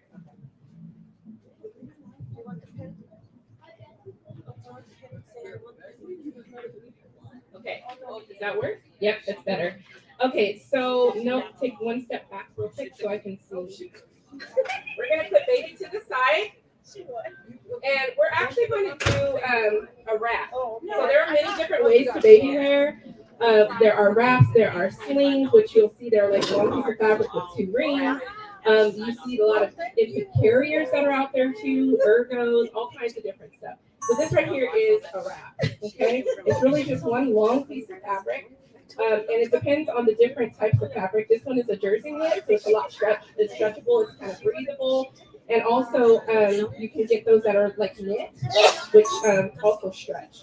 So traditionally, when we do traditional baby wearing in the Hispanic community, we use bolsos.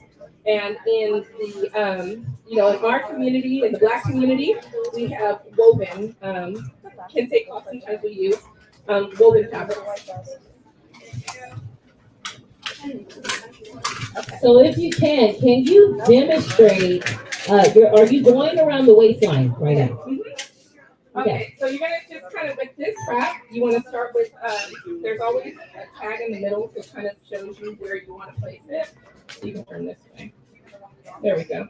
And the way you're wrapping it, that's to carry the baby in the front or back, or is it one? That's a great question. We're gonna be putting the baby in the front today. So you have it wrapped in the front, like that, and go ahead and turn it around. You're gonna see that the fabric's gonna crisscross in the back.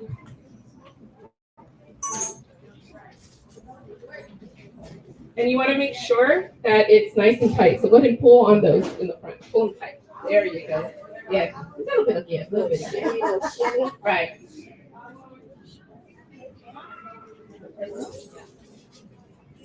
So now what we're doing is we're going to cross in the front, and then we're going to drop these down here. So you need a little bit of room. Sorry about that. Okay. And then these are going to go in the back. Go ahead and take it to the back. Tie it. And see, Miss Eva's got a tiny little waist. So what we're going to do is we're going to tie it and pull it tight around your waist, and then you're going to bring that around to the front. And you're going to tie it again to the front, and that's where you're going to give you a little bow.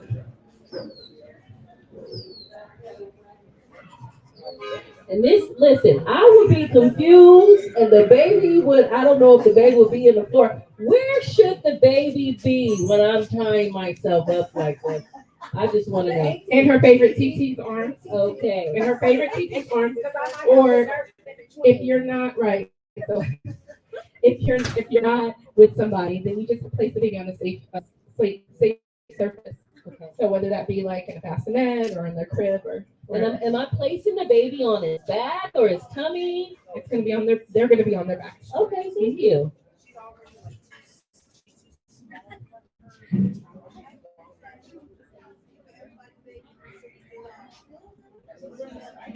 Okay. So you created this little pocket right here. She did it nice and tight too. Maybe you would have used it. So you create this little pocket here. This is where the baby is going to be. So you always want to make sure that wherever you position your baby when you baby wear, that you can look down and you can kiss them.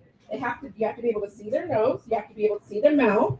And you need to be able to reach them like that. If a baby is down here, this is not safe. Okay, if the baby is tucked away, especially below your bust line, that's not safe. Okay, you need to be able to see their face. Y'all don't be smothering your babies with their milk, okay? You gotta get it together, all right? So Rebel Ray actually wore one of these, Sister Tamisha, and I loved it. It actually supported my lower back. A lot of people have some damage with epidurals, and so I had some damage with epidurals to my lower back, but it really supported the frame, my posture, and having baby on me when I had to do chores, and also when I had to do my errands. A lot of times we need our arms free as new mommies. So it's so great to learn these tactics and these connections. And so even now, the community activists are having the time. If you having the time, just unplug your baby, redo it again, and make sure that the baby is secure and supports. So one of the things is you do want to make sure there's at least enough room here for you to be able to stretch. Baby's here, and mom takes this hand here, supports the baby. Always support the baby, okay? You're gonna tuck the first one here. So pull that over, just like that. And then you're gonna reach around, pull baby here, grab here, pull it over, just like that. Okay, so she's tucked in the pocket. So where should the baby's legs go? The baby should actually be sitting like an Indian style Position. So the legs, are they wrapping behind our breastplate at our lower breastplate? They're not wrapping around. Okay. So I'll show you let me show you since you asked that question. The baby should be sitting like this. And please face the camera for our streaming family. Okay, awesome. So we're gonna place baby's legs that way. Or if they're out like this, then their legs will be like this. Okay. Yeah, it's difficult when you have a floppy doll to show. When you have a real baby, it's a little bit, yeah, they kind of move and There you go. All right, clap it up. We got baby in the cradle. Absolutely love this demonstration. We got our tatas and our mamas. And so you can actually pull baby up there to be warm on conditions when it's cold. Your body heat should regulate baby, correct? yeah. So there's a thing that our body does. It's called thermosynchrony. Anytime that the baby is on our chest, our body temperature as a mother will actually increase to keep them warm or decrease, or you sweat rather, to cool them off when they're hot. I love that. And so please take a 360. Miss Eva, we appreciate you for demonstrating how we are going to support our babies in 360 motion. We thank you so much. And I want to introduce my little miracle baby. Thank you, Miss Eva. My little miracle baby. He just needed to be on camera and talk to me about himself. What is your name, young man? Amir Giovanni. Do you like that name, Amir? I like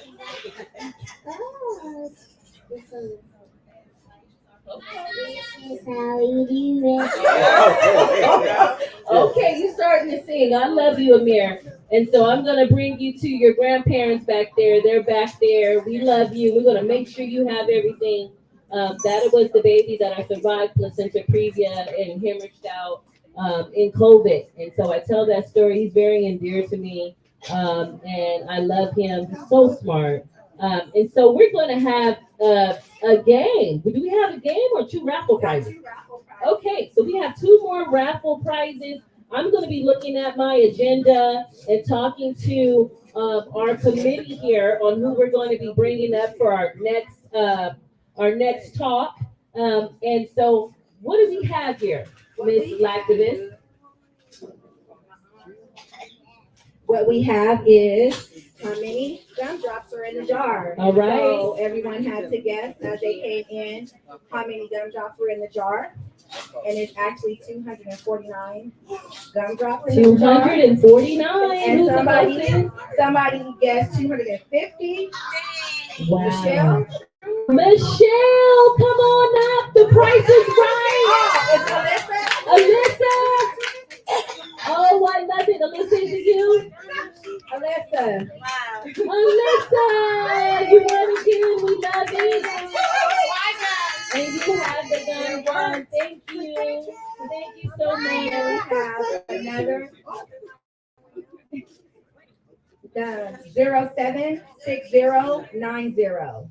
076090. Going one. Oh, Naisha. Naisha! Let me tell you, Naisha just delivered her number 10, baby. Okay, Naisha, you can come to the set, Naisha. Come on over to the set. Come talk to Outside with LT the Rebel paper. Ray. Now, you're original Southside girl. I'm from Oakland, California, but I was adopted out here. I came out here in foster home in 1989. 1989, you were in the foster home. I want you to speak into that mic because it's Okay. important that we hear your story, Queen, and understand that people are watching, and a lot of times they're lacking inspiration for moving towards their goals. And you had 10 beautiful children. Can you tell us just a little bit about your experience as a mother, as a Black mom, and some of the things that you're seeing, some of the things maybe you want to see changed or that you like right now? What's going on? Well, I see a lot of disconnect in the community. Uh-oh. And I would like for us to get together more, do more activities. I would like for us to do more for the children. Because I think it's more important. The children are more important than anything. So when you say the children are more important, I think that's centered to our future. And I think a lot of people think that. But what does that mean when you say they're important? That means that the children are falling into social media, falling into bad activities, doing things that they shouldn't be doing because they are being misguided.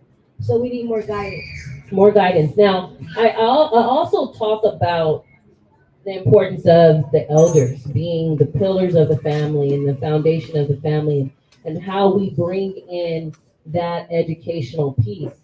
What happened when you don't have that extended family support? What happened if you don't got a big mama's house to go to, or you didn't have a mother growing up? How do you handle that? You know, it's hard to handle it when you have no structure, you have nothing, no one to look up to. And when you don't have that, you fall under the meter, if you know what I mean. So that means you become another statistic. That means you're not going to be able to do everything that everyone else is doing. You're falling under. You are being controlled and indoctrinated with all the pollutions, I'd say.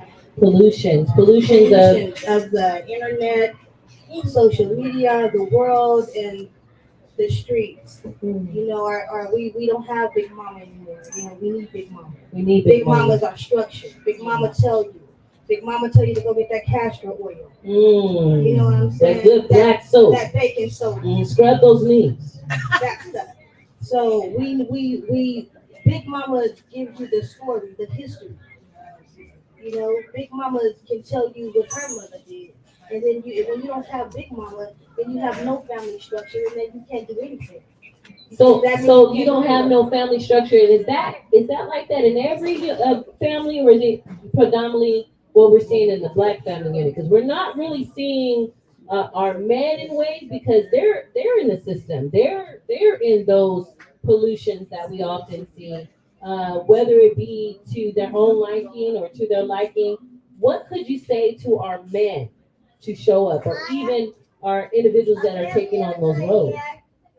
Well, to our men, first of all, there's a vast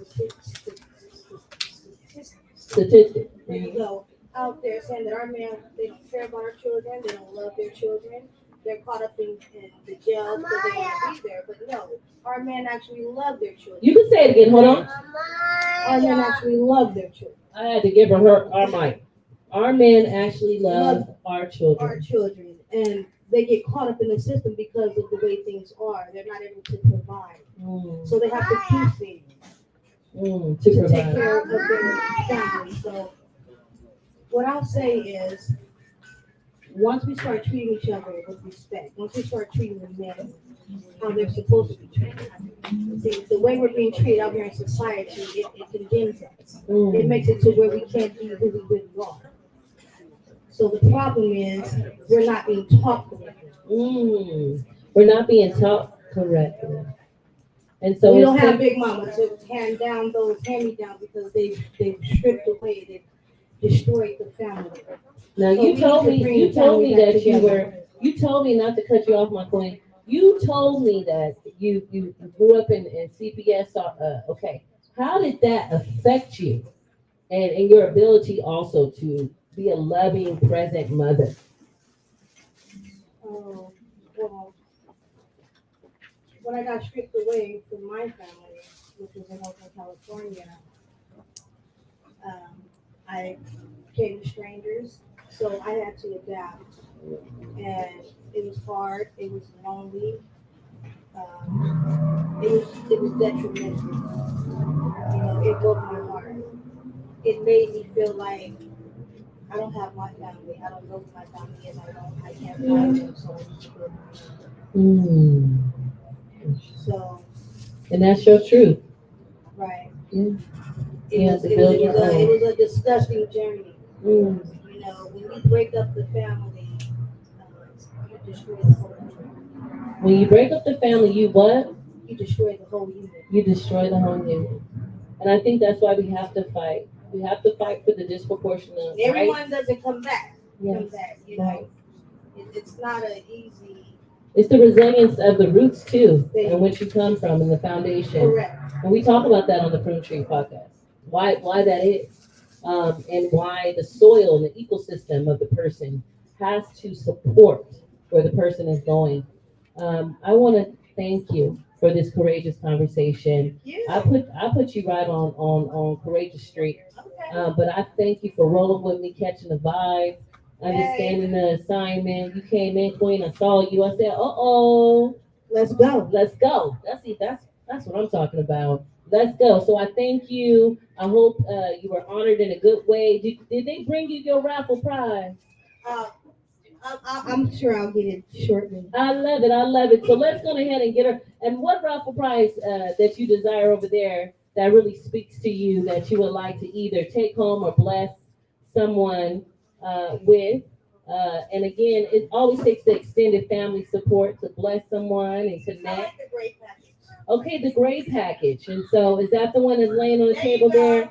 Okay, so we're going to bring that in the frame. And we have our lactivist here. Lactivist, before you give it to her, can you explain what the benefits of this pillow is? Oh, this is a Boppy pillow, a soft and comfy support pillow for mom and baby. So it also supports the baby while you're breastfeeding. Thank you. Thank you. So we oftentimes, again, when you're tired and the baby is up, I often kept this on my lap, or I kept it. They ask you not to put the baby in bed with you, but prop that baby up and you plop that milk right there and you let that baby have its food. And so we bless you with this. Thank you, Queen, for coming and sharing your stories with us in a courageous way. Ashe. Ashe, thank you. We're gonna next have my special guests. They have come to join me in support. I'm gonna ask that my father, Reginald Thompson, and his wife, Shaprice Thompson, come up on set to support just some dialogue on what it means to have the Black man a part of the family, and also talk about some courageous conversations of when you lose a mother. And so I'm gonna ask you to come in the frame. I'm so happy to see you. I love you, Daddy. I love you. I love you, Mr. Priest. I love you so much. Thank you for coming when I called. Um, and I thank you. And a lot of people I talk about this, and I don't know if my daddy catches, but his cousins back in Oklahoma and my granny, they be hollering at and my aunties be hollering at the video. They watch the Prune Tree podcast, and I'm allowed to be myself. And I know you raised me in the right way. We were raised in church. My father was always present. He taught me at a very young age to be responsible as the eldest of the family, and also spoke into me when I didn't feel worthy. He taught me how to play basketball, taught me how to ride a motorcycle, ride my first bike. We bought all of our puppies. Um, and he is a very sensitive man and supportive man also. But the structure that we were able to have in the family unit was because of both my father and mother. My father really being the educator and the teacher, who loved us, who gave us books, who took us to the library, who spoke healing into us. And I never really understood even your struggles growing up, and losing your mom at a very young age. But I don't want to get straight into that. I want to just open up the floor for you on how we show up in the family unit. What is the importance to showing up in the family unit with our men in the family unit? First, I want to thank you, Rachel, for allowing me to be on this set with you. And I'm very privileged and honored to be here today. Black Infant Health is not something that I am new to. For a number of years, I served on the board of Black Infant Health with Betty Haynes and that group for many years. And we were very instrumental in doing a lot of things for this community.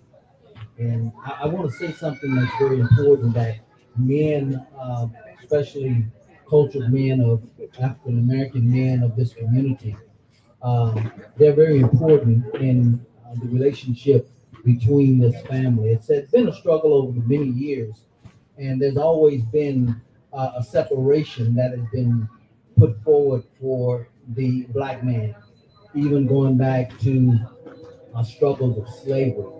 And sometimes we don't know, even the mothers, and if you search this out in history, mothers were often used to control Black male men, even during slavery. And they would pit the mothers against the sons. And so you have a lot of things that have been structurally designed to destroy the relationship of the Black man in the community. Black men are very innovative, and they have learned to take what some other cultural groups have put in the community to destroy the community.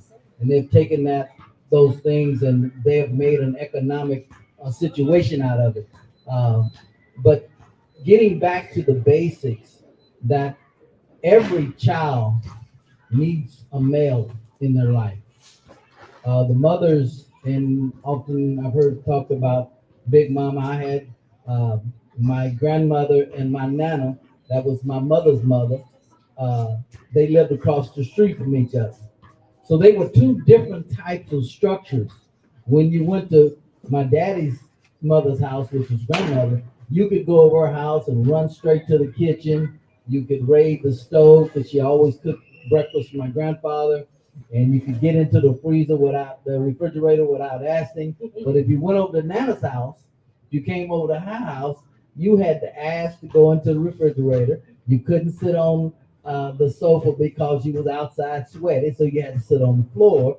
And she was really a different type of disciplinarian when it came to that. But the love that both of them gave to our family was very supportive, because each one of them attributed to our family's growth. And just like I say, African American men are very important in this community. They've been downplayed, they've been ostracized. Many of them have been kept from being in the position that they're supposed to be in because of uh, uh, some of the struggles that we have within our community. But they're very important and vital. And all of my children, one of the things that I've always done is I've always gotten them information about their community. I would get them books. You know, all of my children were in some type of activity.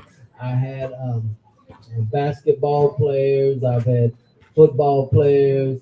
I had one who had one of my daughters was playing football and she made a turn too fast and she tore her meniscus and I had to have surgery and I had to help her and she said, "Oh, Daddy, no, don't do that, Daddy. Don't stretch my leg." But now she's grown now. She said, "Dad, I wish I would let you stretch my leg," because she would really cry, and I was like, just a little bit more, just a little bit more.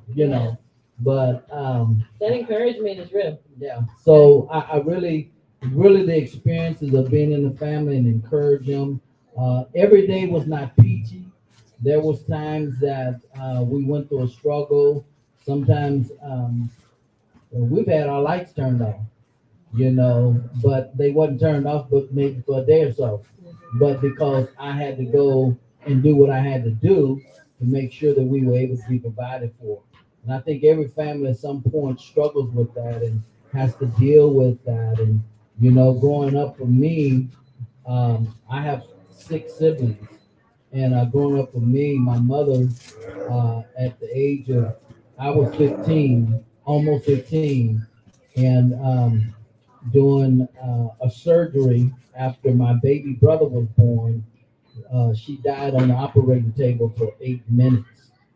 And once they brought her back because she was strong, her heart was strong, they were able to get her back, but she was never able to function like the woman that we knew prior to that. I remember during that time that my dad had to, after there was no more insurance to take care of that, my dad had to move his bed out of their bedroom and put a hospital bed in there, and he had a little cot. And my mother, she would sometimes strangle on her own spittle, so he had to be there on a constant with the suction machine to suck out of her mouth all times of night, and she had to have 24-hour care. And can you imagine that I'm being the second oldest at home? I had a brother who was going to be 17 at home, and then I had him all the way down to an infant because my little brother was 2 years old when it happened. I mean, two days old when it happened. So, it was a real struggle. And my mom lived for about 18 months after that, but she never walked again. She never could talk. The only way she could communicate, she could kind of, grunt and bat her eyes. That was the only way she could communicate because the doctor had given her too much anesthetic and caused her heart to stop. But I thank God because that experience caused me to really strive to be somebody in this life, in this journey. The journey hasn't been easy. It has often been difficult, but I made a promise to her that I would be somebody in life. And so I try in every way I can to be a support to young men, especially young families, and let them know that you're doing a good job. Hang in there. It's going to be tough, but it's just going to be tough for a little while. And after a while, you're going to be able to really look back and appreciate the fact that you spent those times in those hours. I remember we used to always go on trips, and we'd have family reunions sometimes in Oklahoma and Texas and all over the United States. And so I used to have a Suburban, and all of my children that, Rachel, my other daughter and Renetta, all of them actually learned how to drive when we would go cross country. Yes. And we would jump in that Suburban. I had video and I had everything they needed. We had food, and we'd always make us, some fried chicken or something, something to, make us a little lunch pack or something as we traveled. Yeah. And I remember one time my middle daughter, we were going up in the Barstow Mountains. And while we were going up there, it was dark. And she was driving my Suburban. It had big engine 454. And so we was in the fast lane, the big trucks was coming by, and it was dark at night, and she started crying. She said, Daddy, I can't drive because I can't, these trucks is coming in. I'm scared. I said, don't worry about it. I said, you can't pull over right now because I can't see the edge of the cliff, and you're just gonna have to keep driving. So what I did, I said, you keep your hands on the wheel, and I shifted the car down in low and pushed her foot on the gas, and that truck said, boom, and went on up that hill, and she's been a daredevil driver ever since. So, y'all see where my comic relief comes. I appreciate you, Daddy, for coming, being in this space. I wanted to just give a moment to Miss Shaprice, my stepmother, my bonus mother. You can share whatever you want about, or just give some advice about our new mothers, our new mommies, if you like. Okay, thank you, Rachel, for having us. I really appreciate it. I really appreciate having a bonus daughter. I'm really, really proud of her. But what I would like to say to all of the young mothers coming up, parenting don't come with a handbook. All I can say is love your child unconditionally. Nowadays, social media, TikTok, and Facebook, and all these Hold it to the mouth so they can hear you. all these other things that they have is taken over. But it starts young. It starts with a tablet. Now, don't get me wrong, you can have a tablet for learning, but I don't know if they have controlled devices to where you can't get to the internet and things on it. I would use it for that. So actually supplementing that use, and when you're supplementing that use, are you connecting with the child? Or I remember my early developmental stages when I learned in college, because I thought I was going to be a teacher at one time. And our child development teacher told us that we have to get eye to eye sometime with our babies, connect with them, model empathy, right? So we're seeing that sometimes there is a difference of modeling empathy and connectedness in that way when there's a device in the middle of that. And I think most of the times the device is what's taking over. But as a mother, times and trials and tribulations are so hard nowadays. So as you're trying to become a mother, and if you're a wife at the same time, and you're working, it's hard. So sometimes that device is an outlet. I love it. I love it. And I love your wisdom. And I know your story, and your a lot of your wisdom comes from your upbringing, of your matriarch, of your family. And I would like for you to just uplift her namesake and what is happening with her foundation right now to support that namesake. So right now, I'm starting the Marie Rose Foundation. And Marie was my mother when she was a young mother. And unfortunately, she died at an early age of 42. And Rose was my grandmother, which I called mom.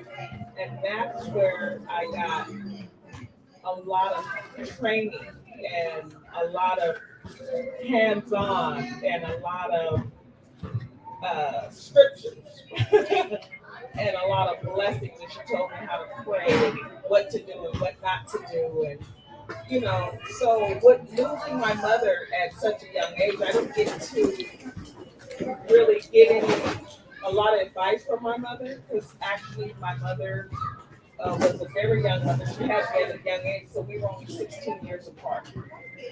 So that's when Mama comes into play, and she teaches you a lot of things, and she shows you a lot of things, and she puts faith in you. As a young mother, if you don't believe anything else, all you need to know is God is your Lord and Savior. Connect with Him. Pray and talk to Him like you're talking to your friends, because He understands all language. You can't say, oh, you can talk to Him like you're talking to your girlfriend. He'll understand. As long as you can keep Him in your life as a young mother, He will cover you as you come up. Don't get me wrong. It won't be easy. It's a lot of stumbling blocks, but He will see you through them. That advice I would give to a young mother: keep your eyes open, pray, and be the best you can be, because parenting don't come with a handbook. And as long as you feel as though you're doing the right thing, and He will continue to guide you. And if you feel that you're going off the path, if you have other family members or if you have someone else, consult with them so that you can stay on the right path, because you are your model for your children. You're the model. They're going to model you. So what they see in you is what they're going to duplicate. And as long as you're good with that and you're satisfied with that, then that's good. But if you're not, try to correct it. Well, thank you for those words of wisdom. A lot of times our family members have gone to the great and beyond. And a lot of times the spiritual teachings, those extended family teachings are gone with them. And so now you are the new elder. You're able to connect and support our family, our community. I thank you always for your leadership, Dad. I thank you for loving my father. And I appreciate, because without my parents, I wouldn't be the person that I am today. It's been a struggle to grow up, to sometimes live in Stockton, to be a girl from the South Side, but to have a stable family to grow up in builds resiliency. And so we celebrate the family unit. We celebrate breastfeeding today. We celebrate being in space, lifting up our voices, talking about our stories, having the courageous conversation on this Prune Tree podcast that's live from Sarah Vista Community Center. I'm Rebel Ray. And listen, I have a couple of more presents, and then I'm going to go. I have to get a popsicle. I'm older now. Okay, and for you that don't know what that means, go ask one of your elders. I'm going to ask our family to come in, our activists. They're going to present you with one of our beautiful shirts. If you can show our family members and community members who are watching live that we have our beautiful community lactation shirts. And it says at the bottom here, breastfeeding awareness. It's with our logos on the back, and in partnership, we want to give a very good shout out to the RSSC staff, Jason Weiner. Come on, Jason. Come on, Jason. Come on in the frame. Come on in the frame, Jason. People need to know we're supported by all of our community members. I want to give a shout out to Rafani Chan. Rafani is our outreach coordinator and connector and supporter in our community. You'll see her at our community events. And our last shout out, but not least, Zonnie Thompson. Zonnie, come on. You are a part of our family, Zonnie. I know you're coming. You are a brilliant young person that's leading our Housing Justice Coalition. And so, as the executive director, thank you, Zonnie. You can actually stand in the back of the frame because I know you're tall. I want to get you all in here. This is family. This is the definition of family. It takes community supports. It takes resources. It takes having the family union and the connectedness that you need to surround you. And we got to do this for all of our mothers, especially our Black mothers. They are dying 4 times the rate in San Joaquin County.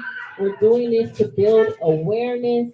We're doing this to support awareness, to support truth, to support love and connectedness and equity. And I wanted to hand these shirts to you, or have our activists hand these shirts to you. We want to thank you for coming on and telling those stories of courageous conversations. You're welcome. We want to clap it up. This was our first live podcast.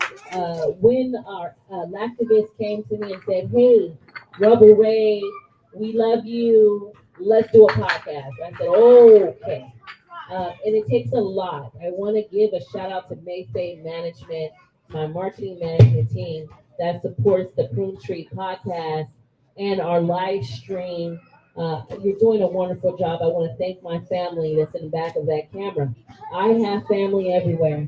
I love you all. I thank you, our photographer, Samuel Reeves, who's been covering all of our events. Please reach out to us and visit us at www.rsscoalition.org to find out about the many 7 interest areas that we're doing to commit to the South Side and understand what we're needing and uplift the residents' voices, because it's resident-centered collective impact, and it takes all of us. And we're just gonna clap it up, and we're gonna turn the music on, and we're going to enjoy one another. I love you. Ashe, Aho, Rebel Ray. We out. Peace.